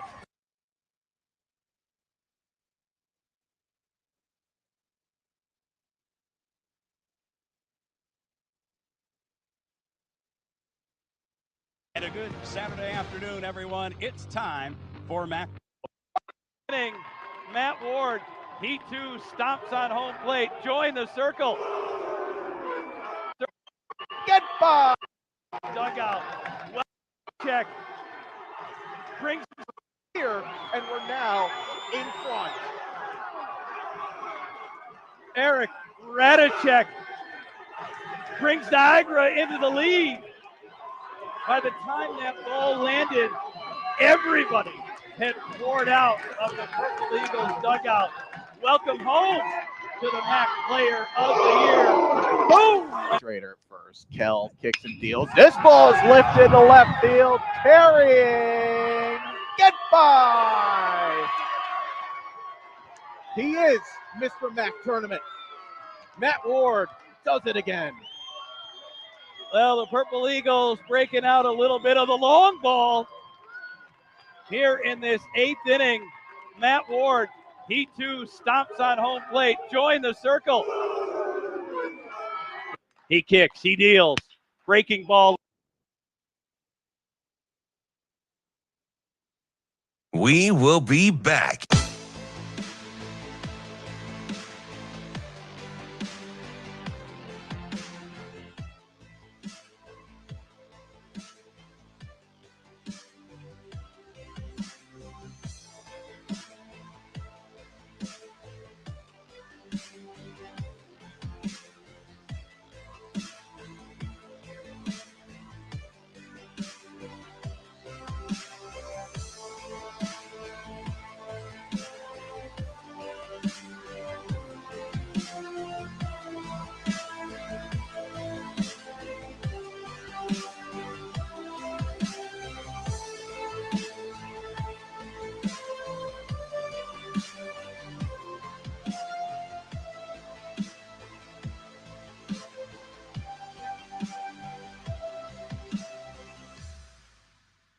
We will be back.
You're listening to Hurrdat Sports Radio.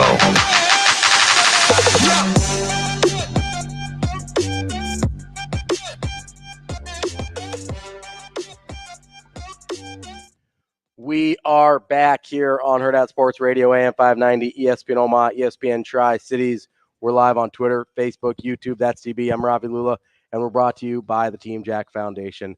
Go to teamjackfoundation.org to get involved. There's a bunch of different ways you can volunteer your time. You can give your money. You can see what events are coming up as well.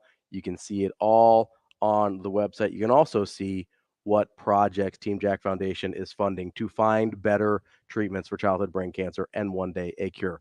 All that information, everything you need to know to get involved and be a part of the team is at teamjackfoundation.org. Joining us now is our friend, you could call him part of our team, Kevin Sjuts from 1011 News in Lincoln. Kevin, what's going on? Not much. Good morning. Happy Wednesday to you guys. Hey, so happy Wednesday, Kev. How are you leaving tomorrow morning?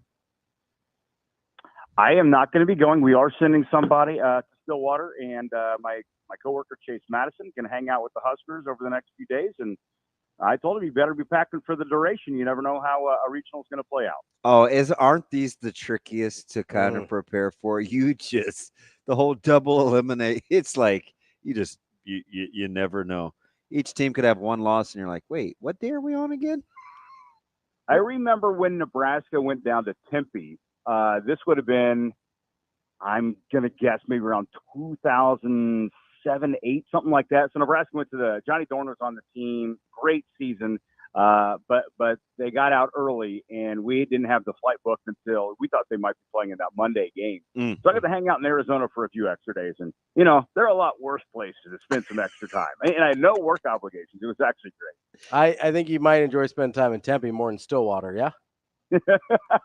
Absolutely. How many times can you go to Eskimo Joe's? Yeah, and I get it. They've earned the right to host that region, and it's a pretty ballpark, but I just wish it was a little more defensive and pitcher friendly. Well, yeah, that's because you want a certain result, DB.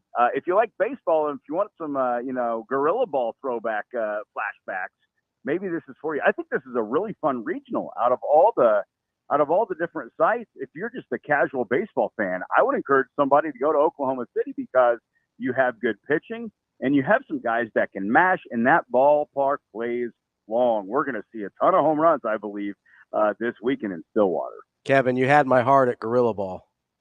Oh, those are the good days, right? That's that's my sweet spot. That's my sweet spot, like late 90s, early 2000s. That's how he turned into an FSU honk, Kevin. Don't Marshall encourage him. McDougal, baby. Oh, yeah. Eddie Martinez Esteve. No, I'm just like get that BB core crap out of here. I just want to see rocket launchers. Oh man, you must love the home run derby. You don't like Brett Sears. You don't like pitchers that can just shove. I'm sure you do. No, I do. I love good pitching too, but it's even more fun when guys throwing like 102 and then you turn that thing around at 120. Perfect. I know, and it's kind of exciting for Nebraska because Nebraska, the long ball came to play last week. That was so much a part of their offense in the Big Ten tournament. So if Josh Caron stays on the heater that he's on, with the way that Stillwater's Park plays, he could have another weekend with 3, 4, 5 home runs. It's not out of the question. So what's interesting about this team, and you got me thinking, kind of joking about the duration and how long you could stay. They could throw 10 arms out there, and you're thinking, oh man, they're built for this. It's just that you just don't know which 6 of the 7 out of the 10 will be the ones that you can count on. They're all capable. You're just trying to figure out, okay, who's it going to be on this given day? It's a good problem to have, but it could still be a problem nonetheless if you're just looking for consistency. Yeah, a week ago, you would have looked at Nebraska in the NCAA regional, and you're like, I just don't know how deep they can go into the NCAA tournament because of the pitching. And now after the way the Big Ten tournament played out, you're like, I think they can go deep because of the pitching.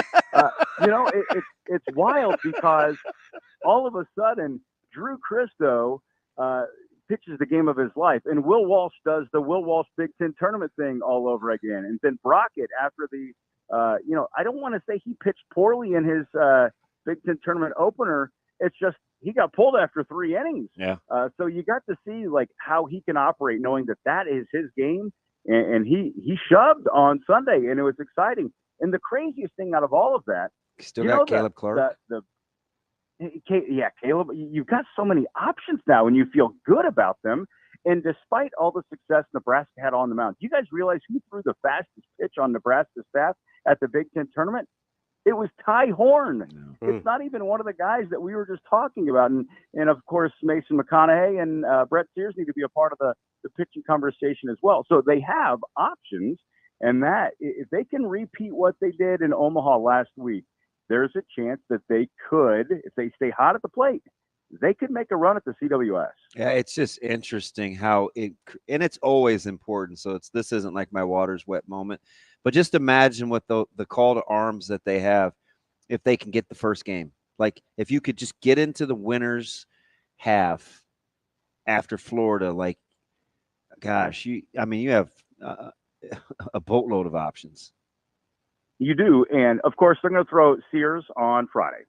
And DB, let's just play out your scenario. If they win on Friday, they beat Florida, which is going to be tough. Even if you lose on Saturday against Oklahoma State, presuming it's Oklahoma State, with McConaughey, now for Game 3, here's my intrigue. Who are you going to throw on Game 3 with the season on the line? Do you go with Brockett? Do you go with Will Walsh? Do you go with Drew Christo? Like, now it's not crystal clear. And, you know what you're getting 1 and 2, but after that, given what that staff just did, and I think that, I said after the Big Ten tournament, the MVP of the tournament, you can say Karen, you could say Gabe Swanson, it's Rob Childress, in my opinion. The fact that he got those other pitchers so prepped and dialed in and ready to maximize in the big moment. I think Nebraska's pitching coach truly was the most important piece of the puzzle to winning the Big Ten tournament. You're right there in the Cap City. What was your feel and your sphere of influence? Were you hearing, at the halfway point of this season that, people were looking at the pitching numbers and comparing Childress to Christie, and you got kind of the snarky comments. Were you hearing any of that about did Nebraska staff really make an upgrade? Not so much. Of course, there was some skepticism and some negativity. It wasn't necessarily directed at Rob Childress. It was more at Will Bolt. I think people were frustrated with his approach toward some of the midweek games. And there's just some unrest. You want the team to win every game. And in baseball, you don't win every game. It was the nature of some of those losses. They let some games get away late in the ninth inning. And even if you look at it right now, the Huskers entered the NCAA tournament with a 39-20 record. And if you maximize some of those late game moments, you're probably looking at 42, 43, maybe up to 45 wins this season. Kevin, that's incredible. Just to think about it really is. You gave away 6. Yeah. Kevin, when you're talking about Rob Childress, how much credit do you have to give him for these different pieces in the pitching staff looking the way they do at the right time versus how much of it do you kind of just chalk up to getting hot, kind of getting a little bit lucky? Like, how much do you think of it's intentional on Rob Childress's part versus guys just kind of finding it? I think a lot of it is on Rob Childress, just because if you look at his track record, he knows how to push the right buttons. He's had success as an assistant and as a head coach in the postseason. So I think that he knows the course of the season and when to challenge his guys, when to let some things slide, and how to make sure that they stay mentally strong throughout the year. I think the one exception would be Will Walsh. I think Will Walsh just kind of, he had the self-confidence taking the mound in an elimination game of the Big Ten tournament in Omaha and going, I can do this. And if you know Will a little bit, he's just kind of got a spirit about him that lends itself to believe that, he has a lot of confidence in himself, and that goes for him offensively and on the mound.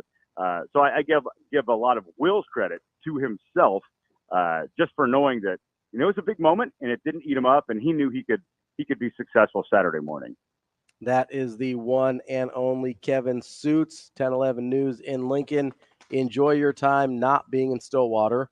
I think that's about the best thing I could wish for you this week. Well, I got youth baseball in Des Moines tonight, this weekend, and a son's birthday, and I can't miss that. So I will be watching just like we're in the everyone same gang. else. Hey, that was what first drew me to you anyway, like years ago on social media. That dad piece, man. I don't know what happens behind the scenes, but publicly you got it down pat, buddy. It's pretty cool to watch. I don't have it down pat. I try my best, but I do know my family always comes first. Yeah, my man. I think Thanks, I'd rather Kev. be in Stillwater. Kevin, have a good week. We'll talk to you soon. All right, you guys do well.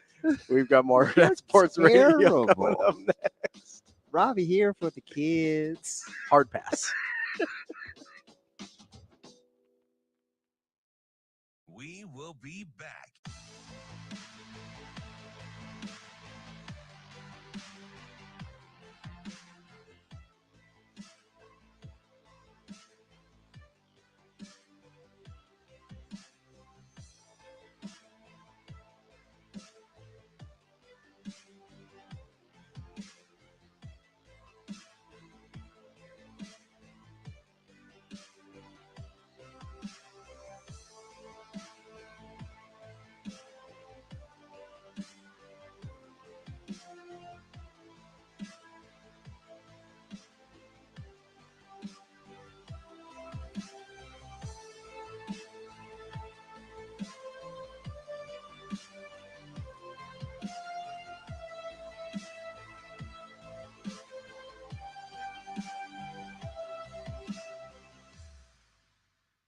We will be back.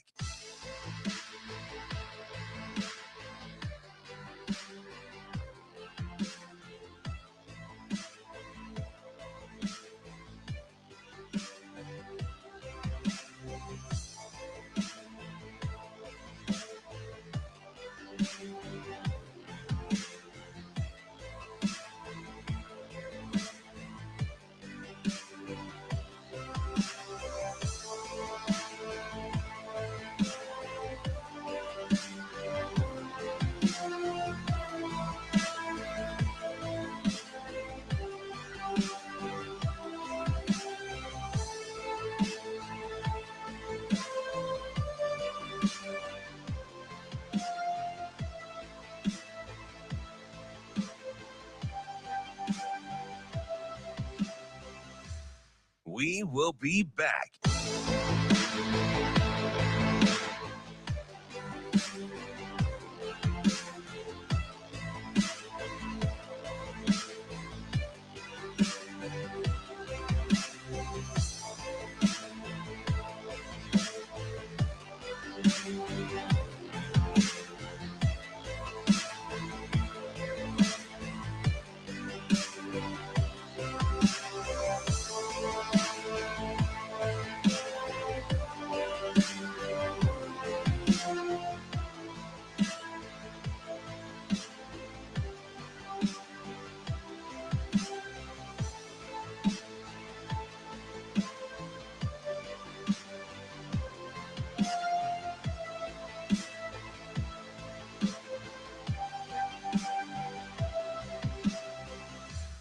We will be back.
You're listening to Hurrdat Sports Radio.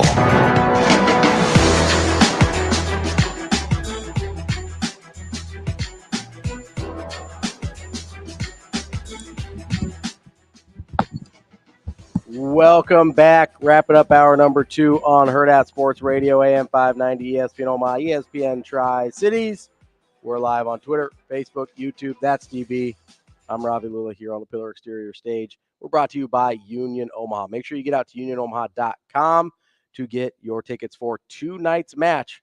It's today, Wednesday 29th, finally here for the USL Cup match against the Central Valley Fuego FC. One Means All Community Night presented by Bellevue University. That is tonight. Make sure you get to unionomaha.com for your tickets. That's a 6:30 p.m. start at Warner Park. DB. What? So Dylan Rail is your number 1. No, he's not. Is there something higher than number 1? Oh, he's so important he doesn't even have to be on the list. Yeah. That's. I can't believe how you asked BC that question. I thought it was. All right, let's cut through. Let's not beat around the bush. Did you like that transition? He was talking about Bill Bush. Okay. It was one of your better ones. Thank you. You know, it was one of your better ones. It's almost like you're doing this a while now. Usually, I'm just like, BC, what do you think about? Yeah, no good segue, but no, I'm serious. I would probably have him 4 or 5. Well, so here's my argument against you. Yeah. Okay. Who'd you bring up? Deshaun Singleton? Yeah. But even though this is the most long-winded, weird, nonsensical analogy ever. Okay. But I'm going to let you make it just so I can chew you up and spit you out. That's fine. So tread lightly. Let's just not talked about the fact off air. You said it was a good point, but that's fair. That's because I wanted you to bring it up on air so I could annihilate you. Oh, so you're a liar. Setting you up. No, I don't know. I'm going to entertain it. Maybe if you say it a little slower, I can comprehend it. You need me to talk slow for you? Okay. Shane. That's why I wish you were on that 360 mower out there. And you Man, just, that dude is just whipping around. I would like to see you try it. And I 100% can't do that. I would fall off. Yeah, I tried something like that a long time ago. That mower would eat my arm. Those 0-turn deals like the deck ones freak me out a little bit. Listen, I don't even do those anymore. I tried a Segway once, and I'll never. No, I'm not interested in that at all. That seems terrible. Yep, didn't seem that hard when I first got on, but you know the guy that invented a Segway died riding a Segway? That's a real story. Wow, I almost did. That's a real thing. So if like he can't even figure it out, like who am I? It sounds like a I mean, he is whipping that thing. He is. And his That partner in thing crime out there that's mowing, he's a big dude too. It's over here. Yeah, you gotta be careful with those things. If I ever did like a riding, I'd do the tractor style. I'm not doing one of the deck deals. Well, you know, I got a dude in my neighborhood with a riding mower. We don't even have any yards that big. My yard's pretty good size. It's not like big enough that I need it, but it's big enough where I'm annoyed that I don't have one. Yeah. You know what I mean? It's like right kind of that middle, I don't know, that middle ground. Kind of where you live your life. Yeah, you know me. Well, I never take a stance on anything. Not this one, that's for sure. So you one of the guys you brought up was Deshaun Singleton, right? Of the top 24. Of the guys you would put ahead of Raiola. Yeah. You put Deshaun Singleton. Yes, I would. Deshaun Singleton got hurt last year, right? Yeah. The defense was still pretty good last year, right? Yeah. Why did that happen? Why were they able to? No, I'm not. Why were they able to overcome it? Easy. Yeah. They had Phelan Sanford and they had Omar Brown. Okay. Going into last year, if you were told you had to rely, first of all, we weren't sure about Deshaun Singleton except for that Rule told us he was good, right? Yeah. We hadn't seen him play. Yeah. If you were going into last year and you're like, okay, this guy that Rule says can play, okay, let's trust Rule. I don't see the relevance though, because I have new information. We're not there yet. My answer's still gonna be the same. You have new information about Deshaun Singleton, right? Yeah. You don't have any information about the guys playing behind Deshaun Singleton. Correct. Same situation we were in with Omar Brown and Phelan Sanford last year. But I knew Phelan Sanford and Omar Brown had played though, buddy. Some.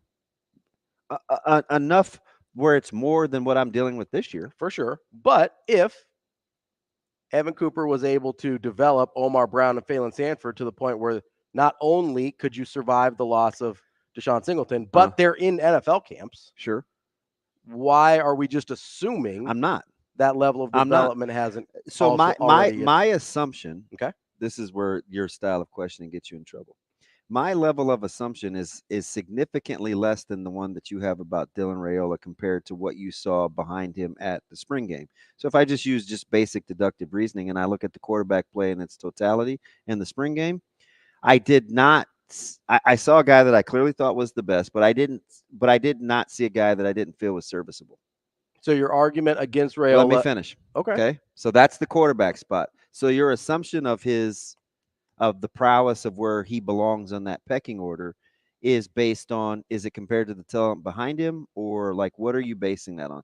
That's number one. That's question. That's what's the answer to that question? What I'm basing it on? Yeah, that it's top 3 or 4. I'm basing it on what I project him to be. Okay. Right. So let's fast forward. Causing a gap between him and number 1 and number 2. Yeah. Let's fast forward. Okay. Who is making a less of an assumption on the 3 guys that I said? Hill, Deshaun Singleton, or Isaac Gifford? Which one takes less of a leap of faith that they play well? Those 3 guys or your quarterback? Those 3 guys. Right. Now, let's see what happened behind them. Did you like how Harburg played? In the spring, I did, yes. Okay. Did you like how Danny Kalen played? In the spring, yes. Okay. Who were they completing all those long passes on in the spring game? The defensive backs. Okay. That's easily where I get my case made, that I'll take the secondary guys that I named ahead of the quarterback. Let me make a different argument for you. Okay. Are you going to move the goalpost, or is this? No, I'm just because what I would expect for you to say is, all right, that makes perfectly good sense. I'm glad you walked me through that exercise. Yeah, well, that's a terrible radio show. Why would I do that? Shane, once a week I say this, I'm going to really need you to get this guy. Well, maybe. Like what? Okay, what do you want to talk about now? All right. I really got to be careful in what I say about that. So. No, so, okay. So let me I think there is a complicating factor with the defensive back play in the spring game. And that's the fact that almost none of their good defensive linemen were playing. Or none of their top defensive linemen were playing. Okay. What's the best friend of a defensive back? A good pass rush. Good pass rush, right? Yeah. So Cam Lenhart's not playing. Yeah. Ty Robinson's not playing. Nash Outmarker's not playing. You saw that last year because you saw Nebraska with all those sacks, or what? Okay, but you think the second team is going to be better? No, what I'm saying is if you're making that linear of a jump, you're still going against first and 1.5 year quarterbacks. Okay. And young wide receivers. My point is the defensive backs, it's harder to take in a vacuum when you know for a fact that basically none of your starters on D-line or pass rush or anything, because we saw, like, listen, I understand 32 sacks is not a bad number. Rule wants it at 40, right? You're knocking on that door. You're in the neighborhood. That's less than one extra sack a game. Yeah. Right? So you're although what'd you have against Colorado? 10? Like 8. So, yeah, that was disproportionate, but that's kind of how it always is. Doesn't have to be. It and don't let data get in the way of a good made up discussion. I mean, it's almost a third of their sacks came in 2 games. You're gonna make me look up how many sacks they had against Colorado. It was for sure 8. I think they had 8 against Colorado. Okay, but you saw a quarter. That's not a third. 8 divided by 32 is 4. Yeah, 4, 6, 8, 12. Nope, not that one, Troy. Yogurt man. You really don't like yogurt, do you? No, I really don't. It's a consistency issue. I'm telling you, put in your scrambled eggs. Don't like it. Don't like the texture. Human cheat code. I've heard of people who put like cottage cheese in their scrambled eggs. I do both. I don't like yogurt's easier for me to use with a fork. I don't like cottage cheese when I beat either. it. I don't either. I don't either. Not a But big you'll fan. never know. I mean, I'll know in my heart. We'll just see where it goes. Dude, you're too much. In my somebody would have to. This guy just said in my heart. We simply What a can't do straight that. face. Oh no, in my heart. Oh my Selfish. gosh. I will. It's hard to get over. No, my point is, you saw guys that had the ability to put and listen. So you're talking about logical arguments here. We're going to pretend That's usually what I like to do. Yeah. Pretty logical. Yeah. So you were just going to pretend. We're just going to pretend like we all understand that sacks are the only measure of pressuring the quarterback. No, I'm not. How many times have we seen Nash back there pressure the quarterback, didn't finish with a sack, force him out of the pocket? I'm well aware. Okay. Did you see some quarterbacks move out of the pocket on Saturday? We sure did. Okay. Or however many Saturdays ago that Whatever was. day that was. That's fine. They're also wearing a green jersey. It's hard to tell. That should be their advantage, though. To the quarterback's advantage, yeah. Yeah. That's fine. But here's the point, though. Yeah. If you're just logistically trying to make a case, I don't have to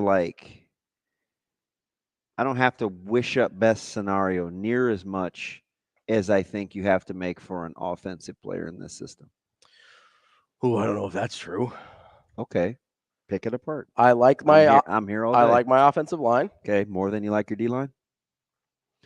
No, I like them about the same. Okay. I think they're about the same. Okay. There's experienced pieces that I like. There's some young guys I need to step up. How about experience between the position groups that we're talking about, the DBs versus the quarterback? Who has the advantage? The DBs. Okay.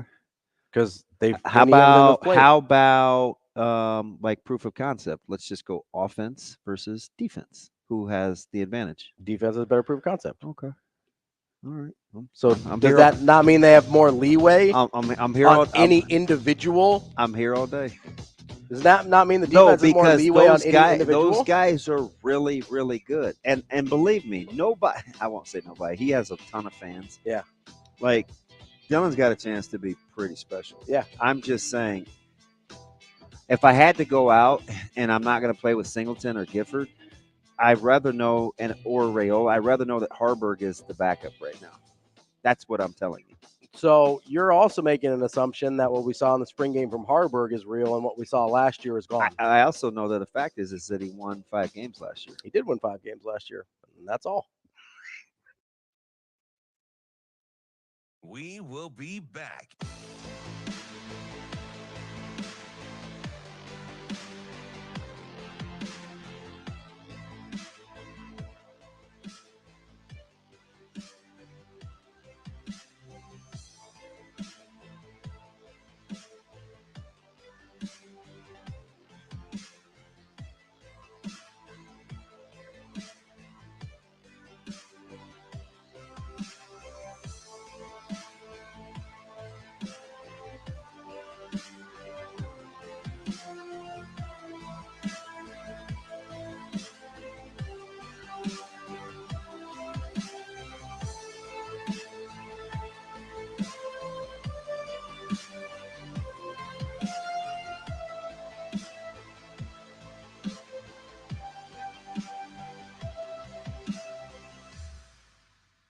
We will be back.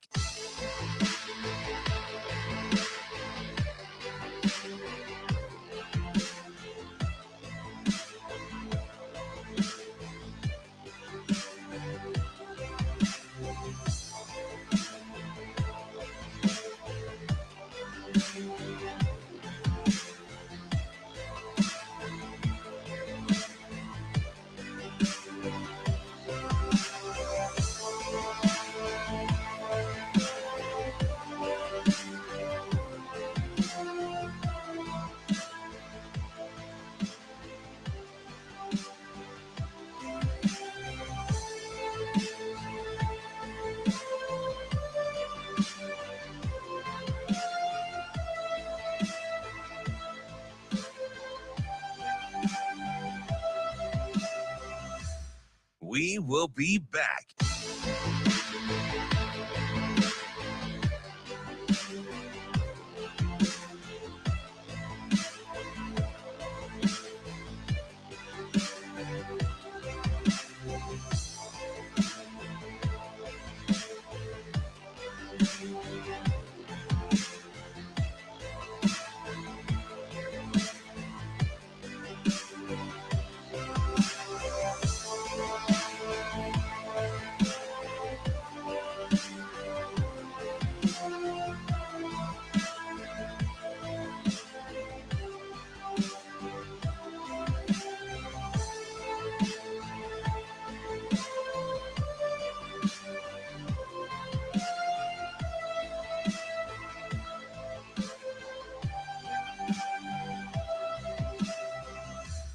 We will be back.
Welcome to Hurrdat Sports Radio. Welcome back to Hurrdat Sports Radio, kicking off hour number 3 here on AM 590, ESPN Omaha, ESPN Tri-Cities, KFOR, and Lincoln. That's DB staring at me like a weirdo. I'm Ravi Lulla. We're live on Twitter, Facebook, YouTube, and we're brought to you by Warhorse Sportsbook, both the casino in Lincoln or Horseman's Park in Omaha. Those are the best places in Nebraska to place your sports bets. Whether you're betting on my guy Carlos Alcaraz here in the French Open. You don't know Carlos, therefore he's not your guy. He's vicariously my guy. All right. Kind of like you eating that candy. Yeah, it's weird, man. You're looking at me all weird, made me uncomfortable. We've got. Just want to hear about Warhorse. I'm sorry. We've got NFL and then, or not NFL, NBA and NHL playoffs. You got me all flustered because am I really creeping you you're out? staring at me while eating candy. Eat the candy.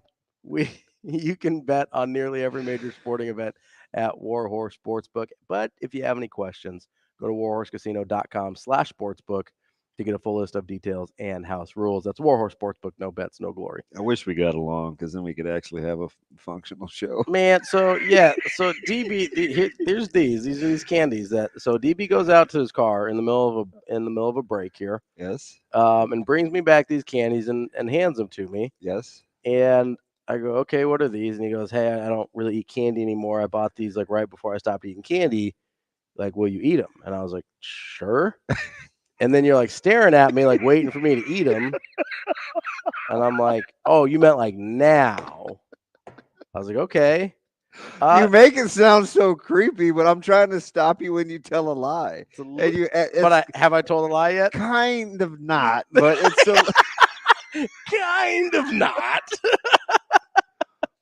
You just left out some details. What details did I leave out? It's a spectacular candy. That doesn't change the dynamics of you and me in this situation. So I just didn't want them to go to waste. Fair. And so I was like, at what part does it necessitate you needing to watch me eat the candy? I just wanted to see if you have as much pretend enjoyment as I would. Is that weird? Okay. Kind of. They are spectacular. It's good. It's good candy. And I can't remember how Severe told me to say them. I think it's Haribos. I say Haribo. I don't know. If you want like a really, like if you're in a bad mood and you want a really good laugh, go to Amazon, look up Haribo sugar-free gummy bears, look up the reviews. Apparently, the sugar-free additive that they use in Haribo gummy bears gives people violent diarrhea. Really? And they describe that used to be in potato chips too. Was it the Olean? It's a different thing, but similar results. I just remember reading on a bag of potato chips that it could lead to anal leakage, and I was like, pass. That's not the term they use. 100% is. That's not even. I swear to you. I'm going to look up an Olean package here. And do you remember that? Didn't they stop using Olean? Yeah, because it caused anal leakage. No, that's the word that I'm going to look it up. They really used the term leakage. Yep.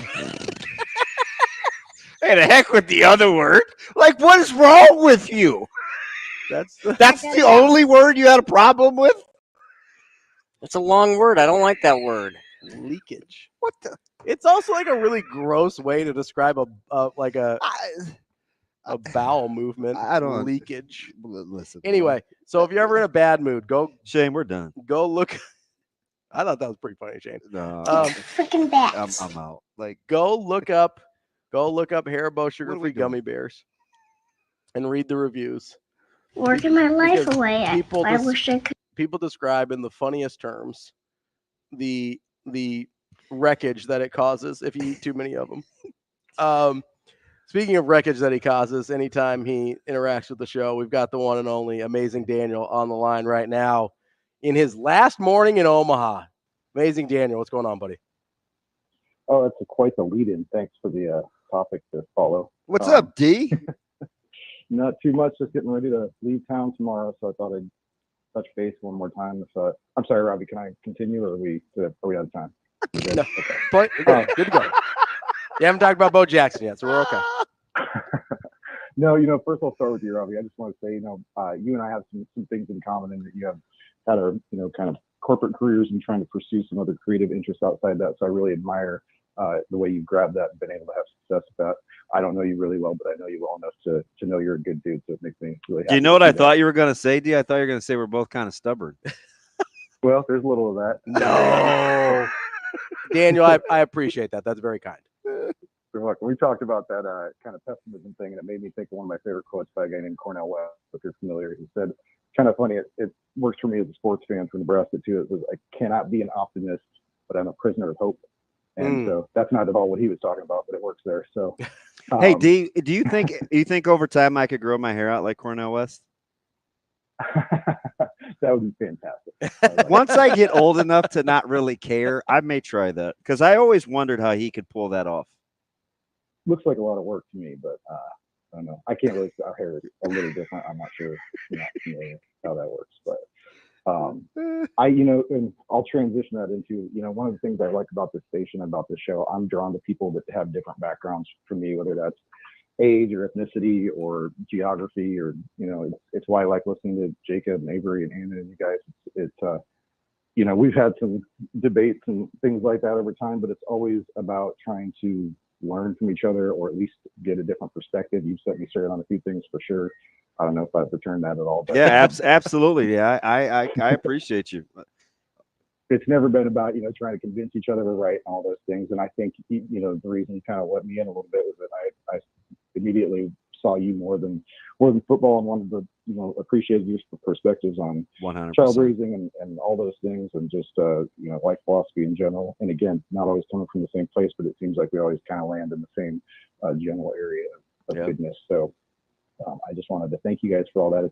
These shows, as some people know, are more than about sports. I think some people that never played the games, I was a JV star myself, nothing beyond that, but just even playing sports, that you understand how those things all tie together, and how you learn from them and how you can apply them to life. So one other thing I just wanted to mention really quick, my father passed away in December, and he was a season ticket holder for Nebraska baseball. So I'm appreciating the irony right now that they pretty much sucked the whole 5 or 6 years that he was a season ticket holder there, and now they seem to have it together. So if you're somebody that thinks about the beyond and all that, then you probably have a little appreciation for what might be going on there. So paying more attention to them. 2 quick things, buddy. I appreciate you.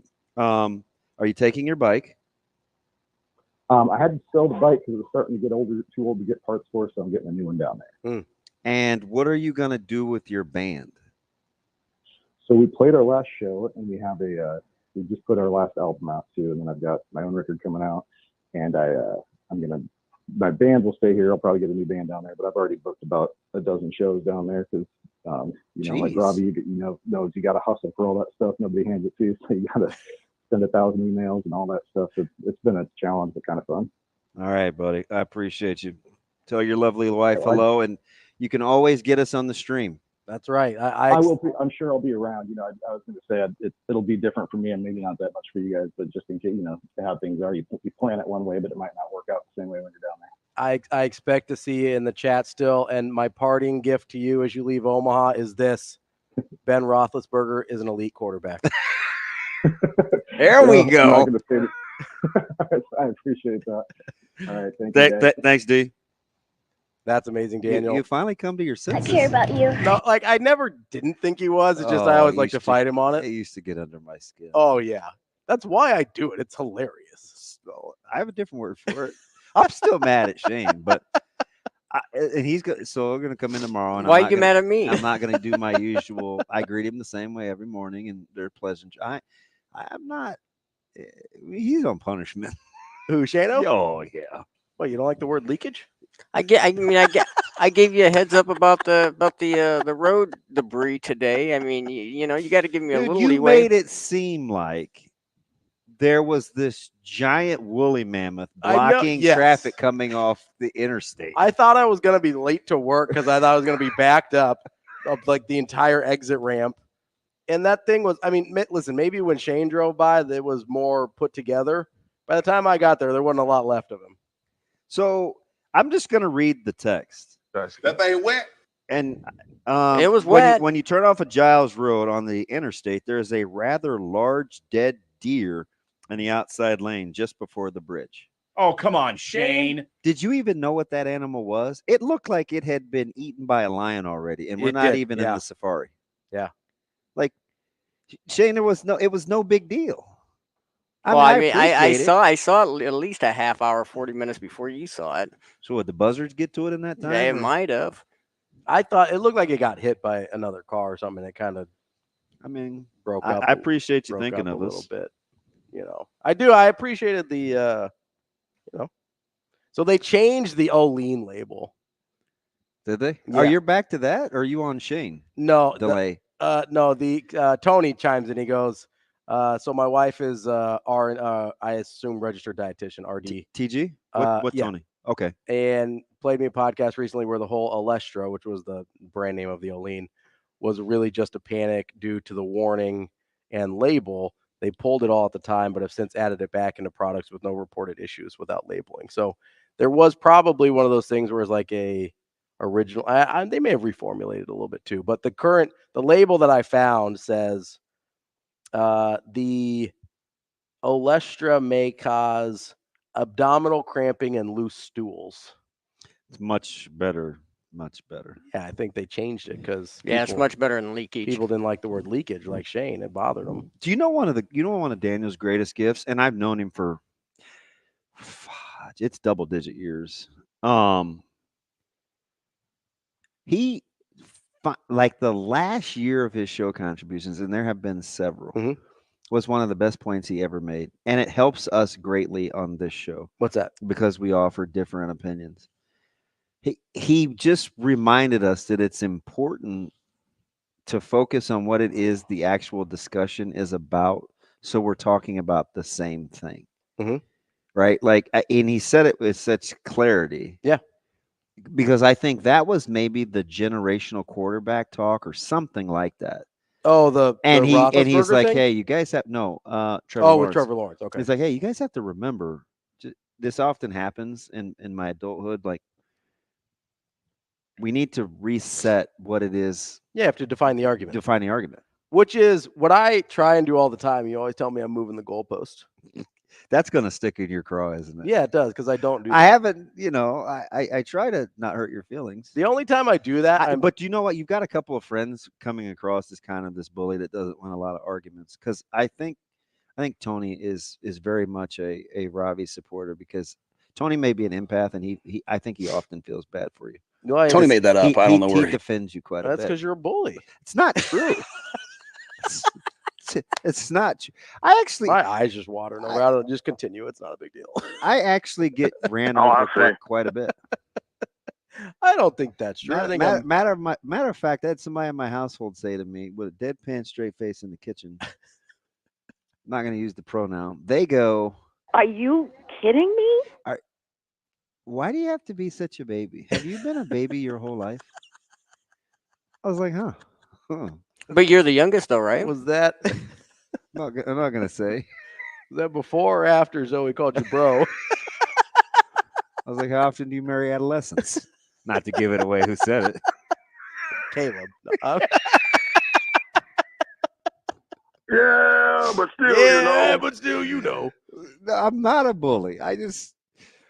I'm very composed. No, I bully you way more than you bully me. It's out of control. It's aggressive.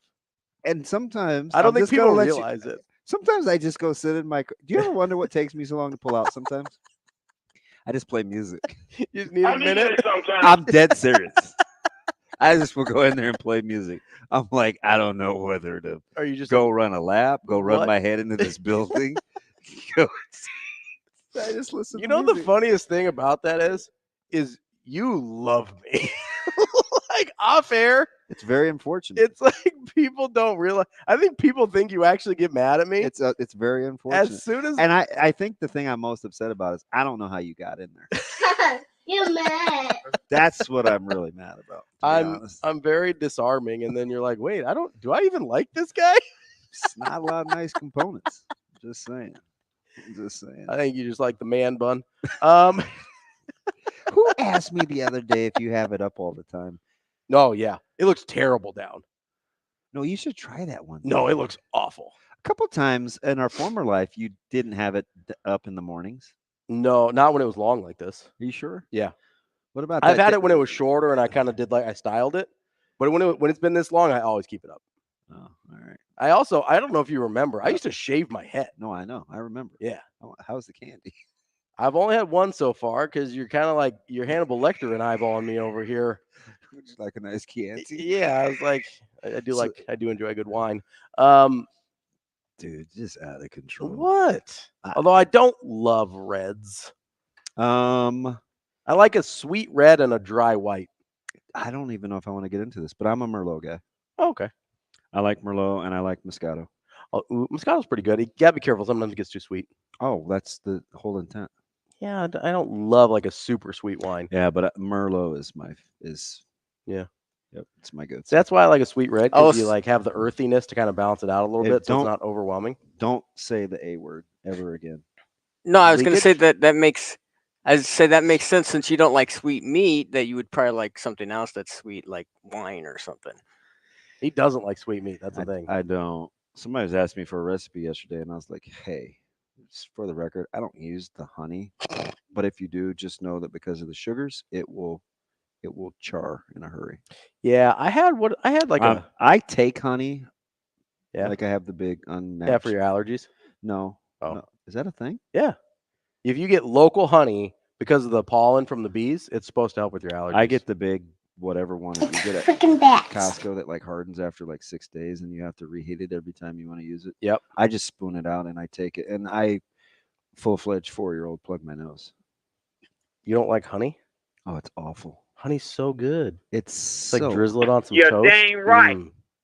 It's not a chance. That's Love some true. toast. It's not a chance. I'm a syrup guy. You know, if I were going to doing like a pancake situation, I hate pancakes. You're a waffle. Yes. What's Don't wrong? don't tell me they're the same. No, they're not. They're not the same. They're very different. Okay. You're just very particular. It's not something I know anything about. Pot meat kettle. I'm not black. Okay. Certainly, it's warming up here in the. Some people don't know that I'm Indian, though. Yeah. Well, you thought she was Mexican. No, I didn't. Oh, I did. Wait, she's not? I'm actually glad that I missed that conversation. Anyway, I asked Alexa a question about why she doesn't use my name, and she was trying to find profiles. Mm-hmm. And she asked me what my first name was, and she started going into you, me, and 23, and I was like, nope, that got me once. Not going back down that road. That's for sure. Those are some things we don't want to know. She never greets me by name, but everybody else in the house, she's like, oh, hello, such and such. Hello, such and Probably such. because she knows you don't like going first name, last name. God, I hate you. You remind me a lot of watching Rudy Gobert. Always falling down and trying to explain what happened. That's the meanest thing you could say to me. That I remind you of Rudy Gobert. Don't you love Gobert? No. You've got to be a Gobert guy. How? I don't know. In what world would I be a Gobert guy? Because he's functional in spite of how it looks. I figured you'd gravitate towards that. No. You're a bottom line guy? No, but I like offense. I also... What?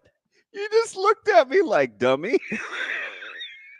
You know I will trade, especially in basketball, I will trade offensive prowess for defensive prowess every day.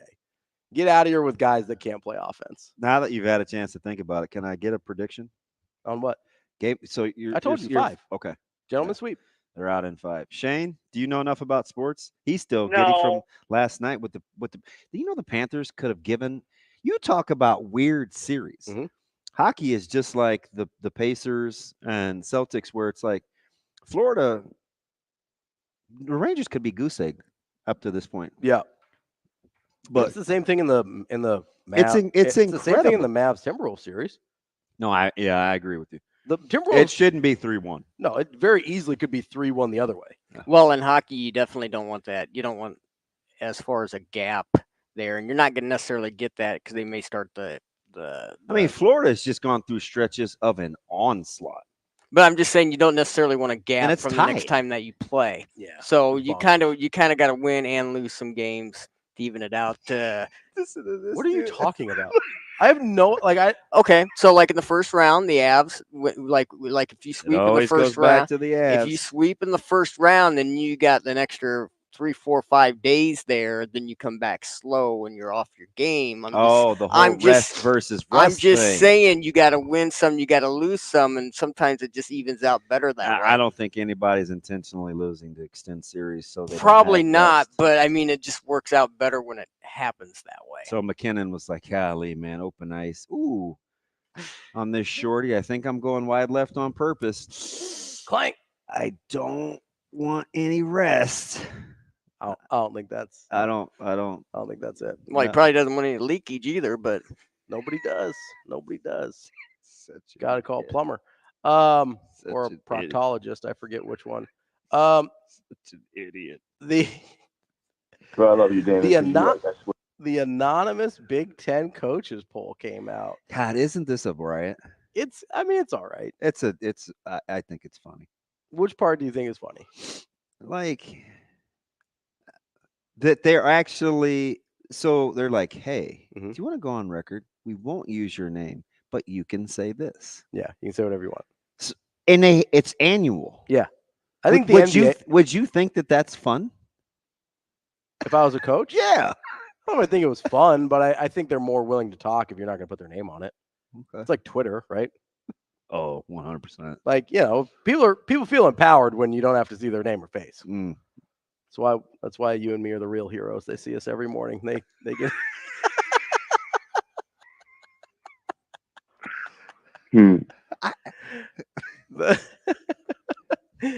Every day I leave here, I'm just like, I have no idea. I don't even recognize what we're doing here. And I truly actually think I'm the only sane one of the bunch, which is scary. Yeah, right. Actually, it's not that funny, Coach, really. What's happening? If we're grading on a curve, maybe, but like, I feel like sanity is a binary state. Either you are or you're not. Just because you're more sane than the rest of us doesn't mean you're sane. That's a beautiful question. Like, it's like last year. Okay, this is a great example. Heinrich Harburg was the best quarterback in a bad group. Didn't mean he was a good quarterback last year. It means he was the best of a bad group. He might be a good quarterback this year. I don't know. He looked better in the spring. I still can't believe you like low-key slid in there. You bought the Jeff Sims thing. I don't even think the staff bought the Jeff Sims thing.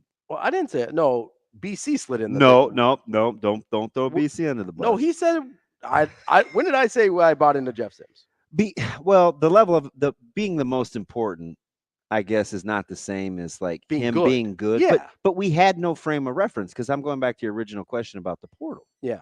Right? Like, if you're just because you're the most highly coveted coming out of the portal, does that really make you? Yeah, that's the good? exact point I'm making. Like, just because you're the best of a bunch doesn't mean you're good. It just means the rest of them are worse than you. Will Howard has a significantly better track record. Oh, for sure. Okay. Will Howard is much better than Jeff Sims ever was. Okay. My point with Jeff Sims was he was going to be vitally important, positive or negative. There is a part of me that hopes he goes down to the land of the sun and just tears it up. Balls out. Yeah. I'd like to see him. He's a good dude. I'd like to see him be successful. I'd prefer he not be like awesome, because that would make me feel not great. All of a sudden, he just takes care of the ball. But functional would be okay. I can live with functional. I'm with you. That's DB. I'm Ravi, Lulla. We've got more coming up next. We will be back.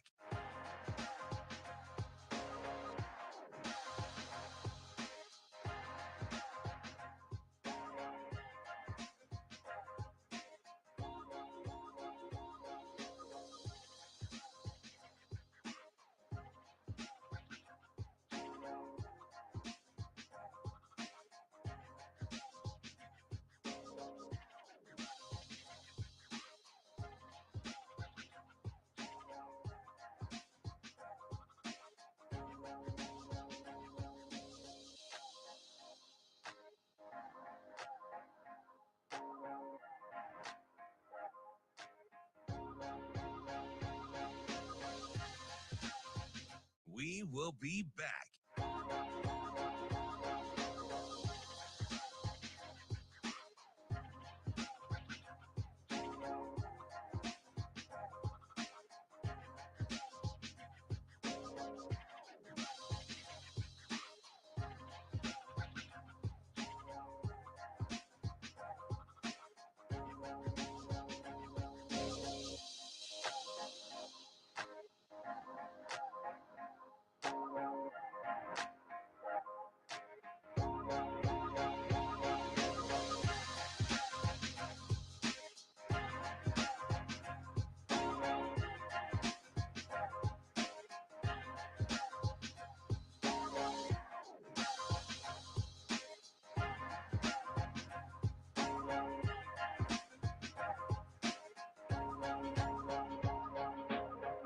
We will be back.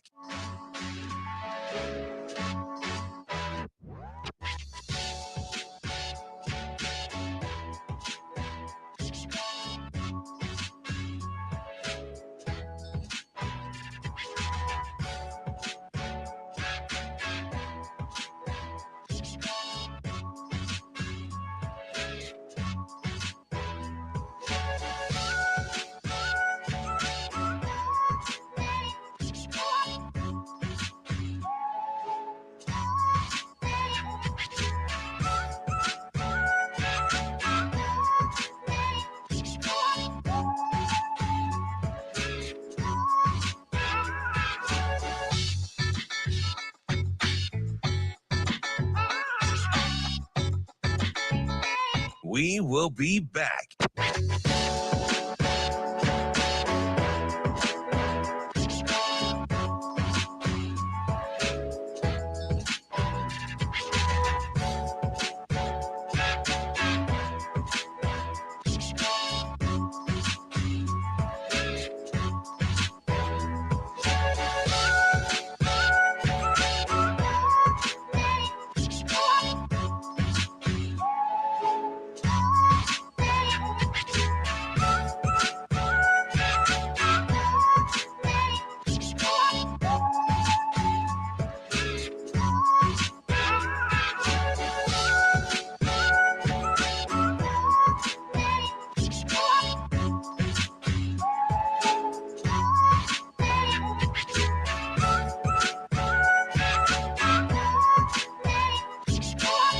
We will be back.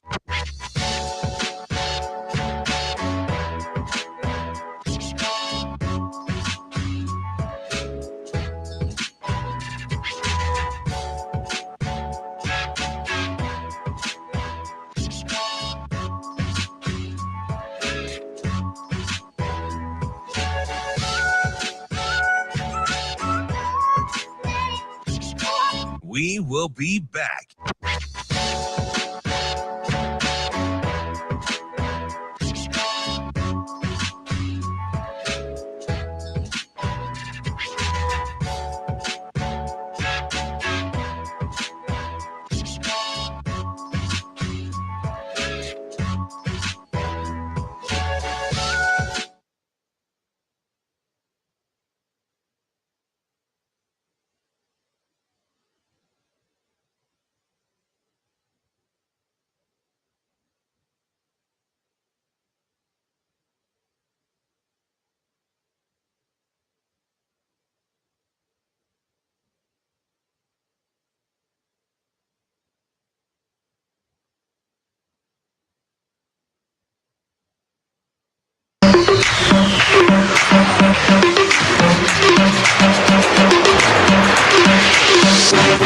You're listening to Hurrdat Sports Radio.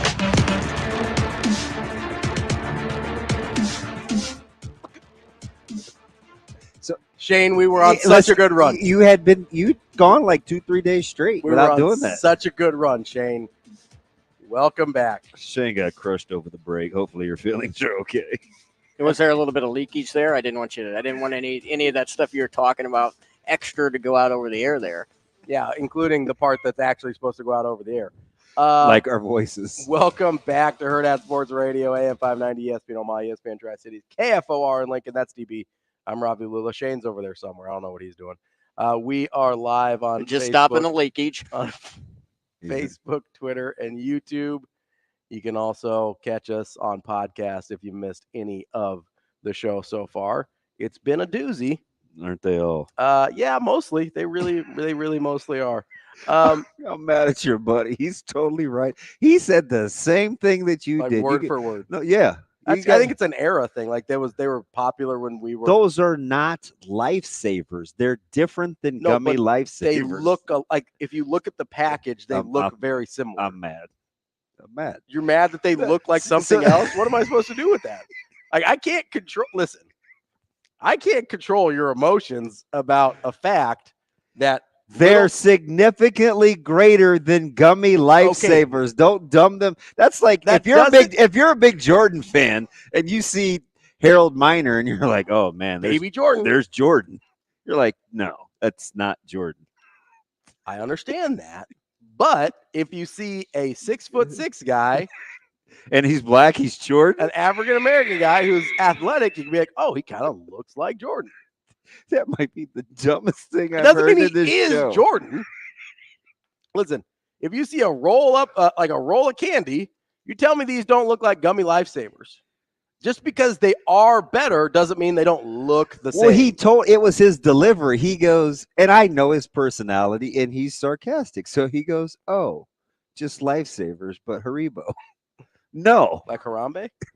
Whatever the hell it is. That's not what they are. The Harambe gummies? No. Oh, my bad. I'm done. What happened? You two are the same person. That's why. So the Big Ten had an anonymous coaches poll. What did you find interesting out of that, DB? So there's like this secret affinity for Coach Rule. Yeah, I don't think it's a big secret. Not anymore. No. Not anymore. But it's secret because it's anonymous, so by nature. But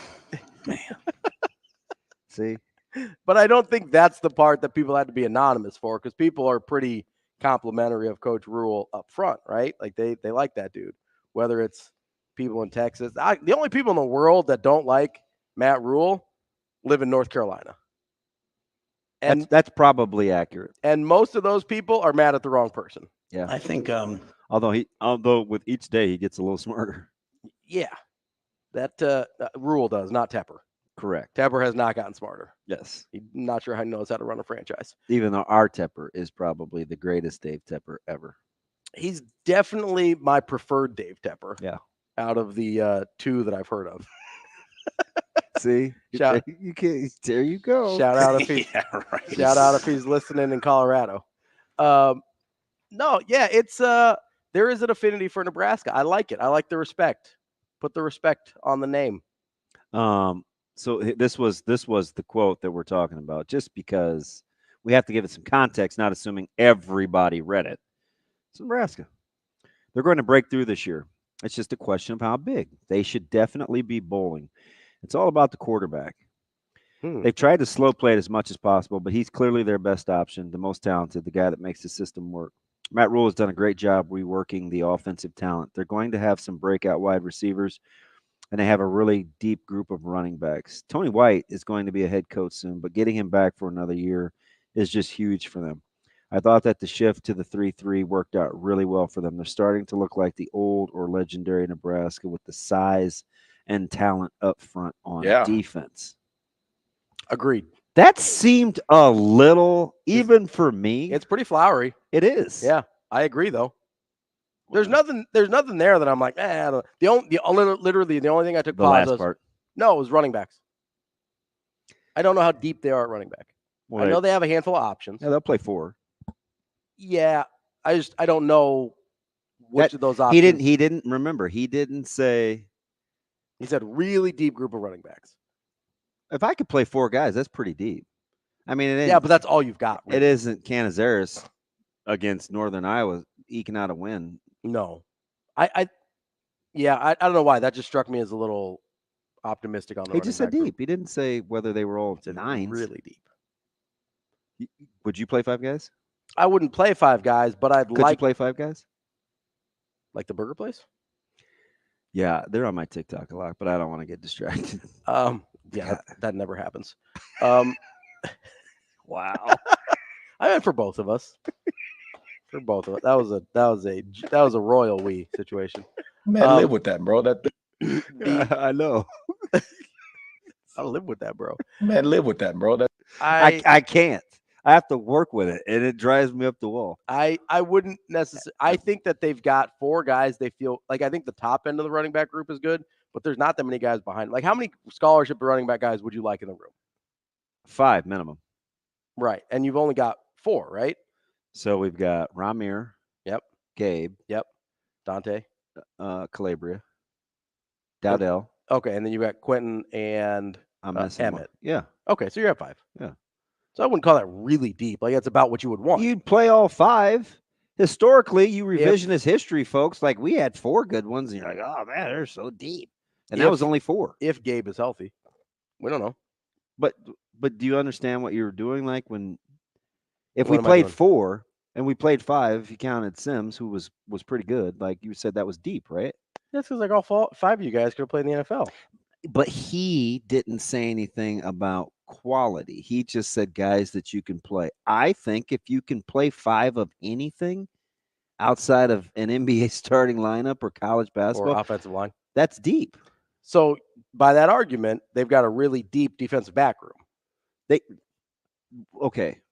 You want to go back to this defensive backs? Well, I'm trying to get context here, because I would argue that to a different unless you listen to me today or the last couple of weeks, everybody would say, "Hey, this is a deep defensive backs room."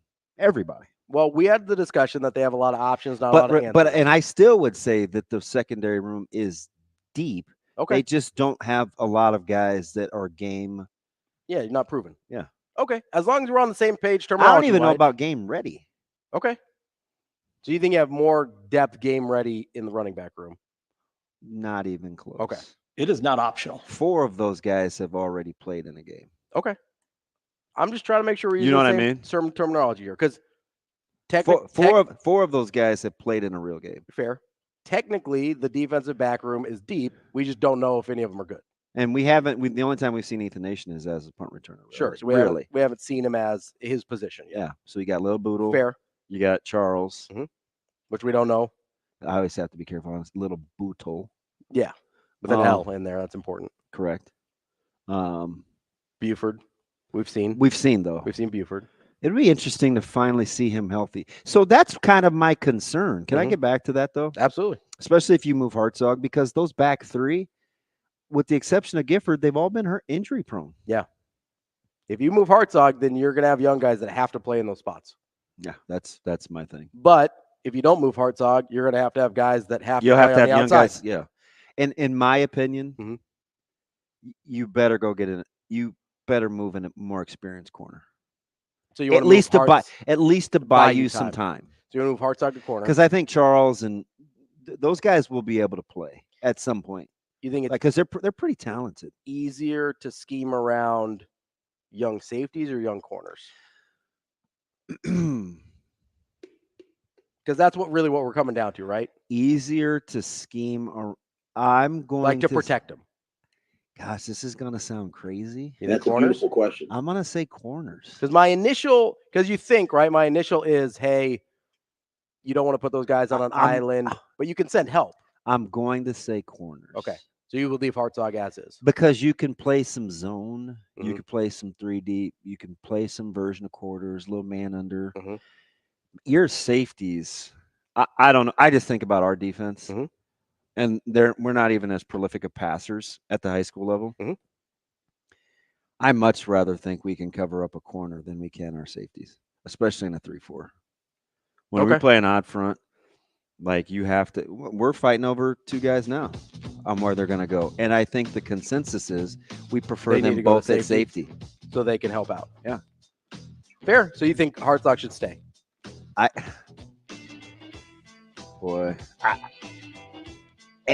In that league, they'll find you at corner though. I don't know how much you can protect them.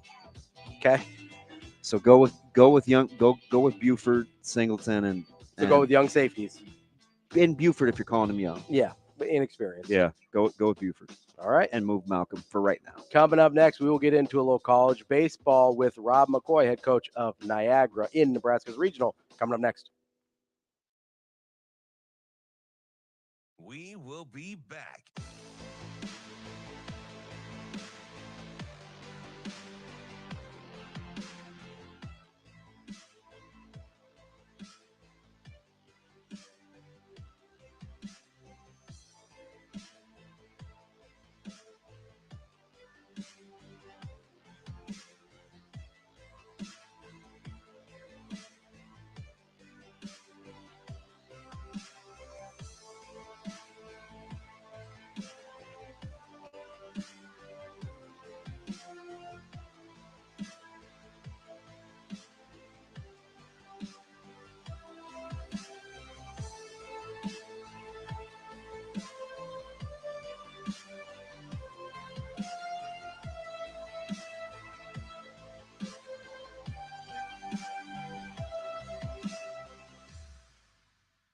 We will be back.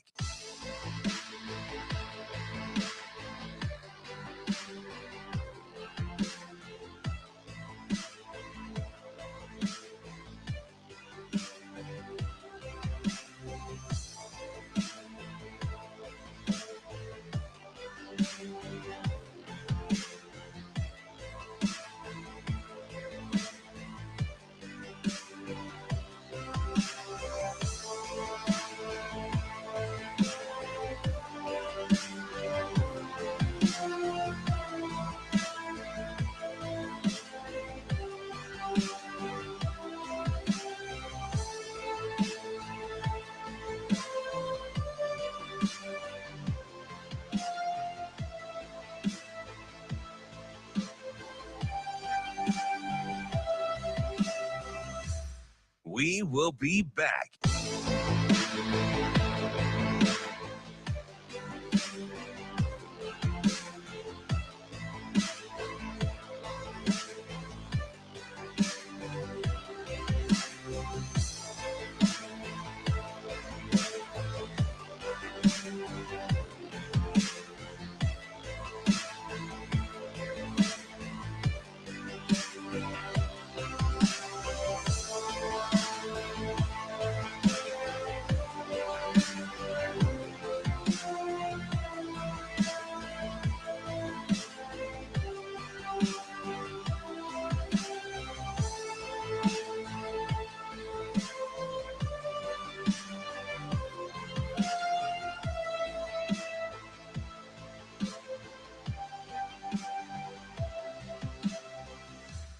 We will be back.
Welcome to Hurrdat Sports Radio. Bell kicks the field. This ball is lifted to left field. Carrying. Goodbye. He is Mr. Mac Tournament. Matt Ward does it again. Well, the Purple Eagles breaking out a little bit of the long ball here in this 8th inning. Matt Ward, he too stomps on home plate. Join the circle. Wrapping up the show here on Hurrdat Sports Radio, AM 590, ESPN Omaha, ESPN Tri-Cities, Capital and Lincoln. That's DB. I'm Ravi Lulla here on the Pillar Exterior stage, and we're joined now by head coach of Niagara University baseball, Rob McCoy. Coach, how are you this morning? I'm well. How are you? Thank you for having me. Coach, we appreciate you. Excuse me. You're up first as we just kind of preview the regional here. So we appreciate your time and available to step up to the plate. Absolutely. Coach, so let me just ask here. You've been at Niagara for a while, but this is a real breakthrough season for you. Obviously, with the gaudy record at 38-15, making your first NCAA regional there. What has been the difference between this year, where you've had some pretty solid years in the last few as you were kind of building some momentum? What allowed you to break through this year?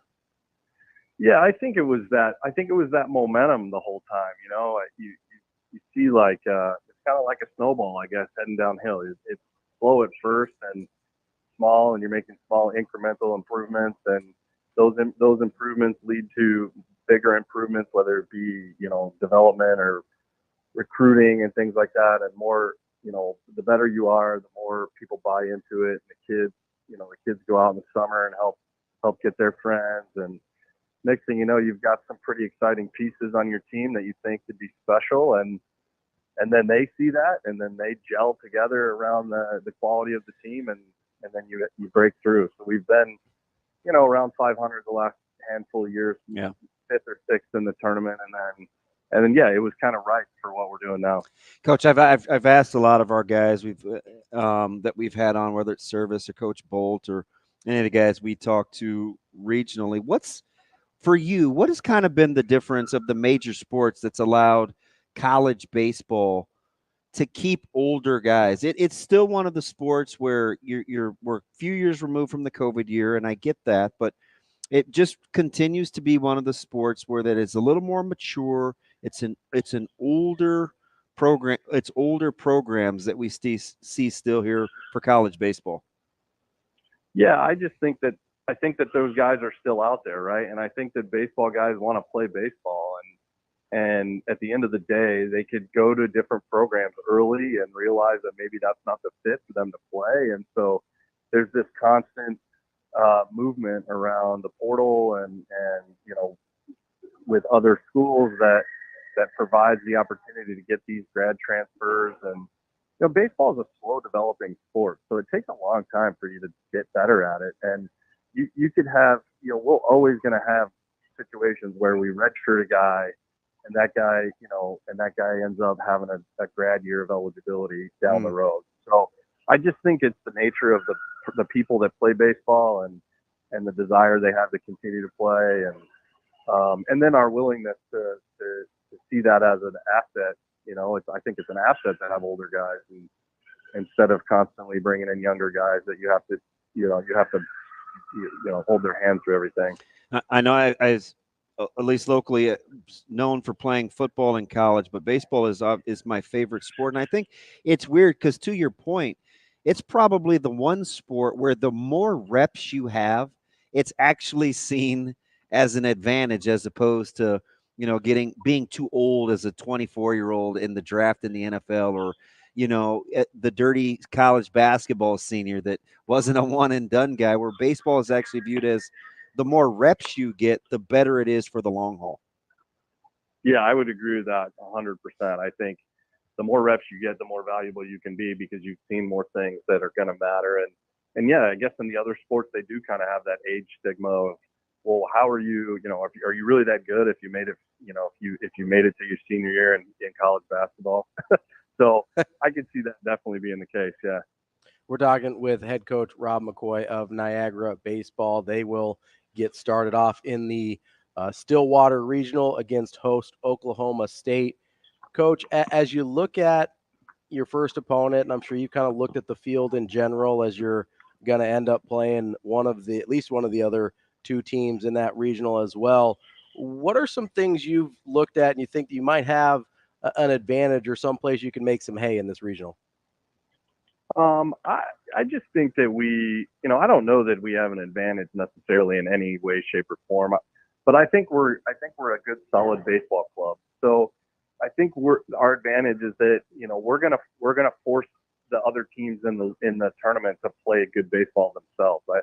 I don't know that they're gonna be able to have a bad day and do that well against us. I could be wrong, but I see us going in there and not really being overwhelmed. We've got 3 or 4 Power 5 wins in the last 4 years or 5 years, and so it's not like we haven't been in this situation before with this quality of team. We beat Oregon last year in a midweek game when they were in a super regional championship. So there's a lot of guys on this team that were in that game, and so we're going to give them a tough time. Coach, you do have some guys on your team with some pop as well. Do you think the location itself, Stillwater, is going to allow for a little bit of power hitters to have a decent weekend? Do you think that might play it to your favor at all? I do think that. I actually do think that. I think that, if we can get the barrel on some balls in the right situations, then things could get really interesting, because we do, we've already looked at it, and their park has got almost as similar exact dimensions ours does. So we're excited to see how our offense plays there, because we do have a good offense, and we have some guys that can hurt you if you make mistakes. Coach, it's interesting. I think maybe the lack of scout could be an advantage to you, especially with guys like Zach and Ryan. And I get, Zach's he's much older as the grad student that you were talking about, but Ryan just a redshirt sophomore. Like at the top of the rotation, it's not too bad to have guys that don't have a lot of tape or good film on kind of your approach and how you like to attack guys. Yeah, I would think that's an advantage, and Zach, again, Zach got the save against Oregon last year, and he's really good against guys that think they can tee off on him because he's got a plus change up. And Ryan started his career at Virginia, so he's not going to be overwhelmed by anything he experiences. Coach, as we talk about your pitching rotation and your pitching staff a little bit here, have you thought out at all about how you're going to structure it? Some people kind of like to try and save the bullpen a little bit after game one. Like, are you just kind of go all out like you would on a normal weekend series, or how do you plan on structuring that pitching staff? Yeah, I have a very specific strategy that I'm going to use. I like that. Yeah, I used it. I used it against Florida State on opening night in 2020 when we beat them 3-1. And I'm gonna do the exact same thing this time. Coach, how about for the school itself? Right, you've I think you started in 2009. We're an interim. You've gotten the job. They've seen this thing through. You've had patience. They've had patience.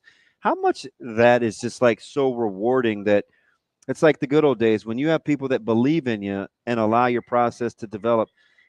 Sometimes it's like love, man. It just takes time. Yeah, I mean, that's a good observation on your part.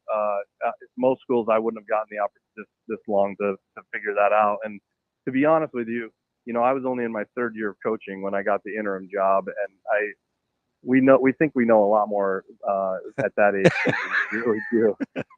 And I had to go through some things personally. I had to go through some things as a coach, and if I hadn't been here and they hadn't believed in, now having said that, like, we've always been clean off the field. We've always been really solid academically. So it's not like the program was in shambles. We just weren't getting the results on the field that I wanted, but we were running a good program, and so that's why they stick with me. And then I had a chance to figure some things out and learn what type of athlete we needed here, and we needed to win, and how to coach them, and it's been a learning process that frankly I wouldn't have gotten in most other places as a head coach. But I've always valued the opportunity, and I've always felt I'm not from here originally, and I got this opportunity. I've always felt very lucky to be one of 300 Division I coaches in the country. It's been a blessing. Yeah, you have a couple of former teammates and players from your Wesleyan days that are actually in our listening audience.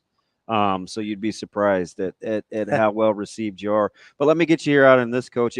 Obviously, the level of excitement, your guys is cheering and you're ready to go. But you said you won't be in awe. You'll embrace the moment. How quick did you turn around the emotions to say, okay, let's go out and try to accomplish not a lot of people think we can?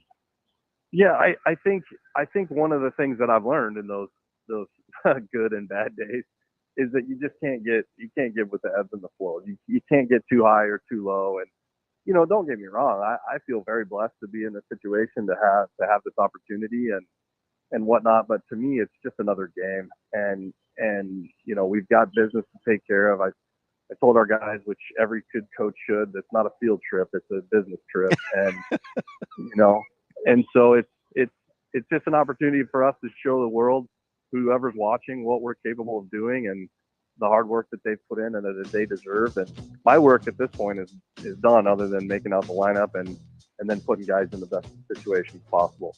Coach, we appreciate you joining us. Good luck this weekend, except for if you play Nebraska. And I hope you hit some dingers. Let's go.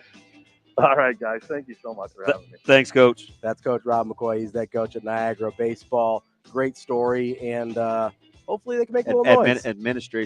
Administrative patience is key. Oh, 100%. Yeah. And that definitely paid off for Niagara. That's TB. I'm Ravi. Lulla. Shane's over there in his birdhouse. We will be back tomorrow here on Hurrdat Sports Radio. See you. Have a good day. Love you.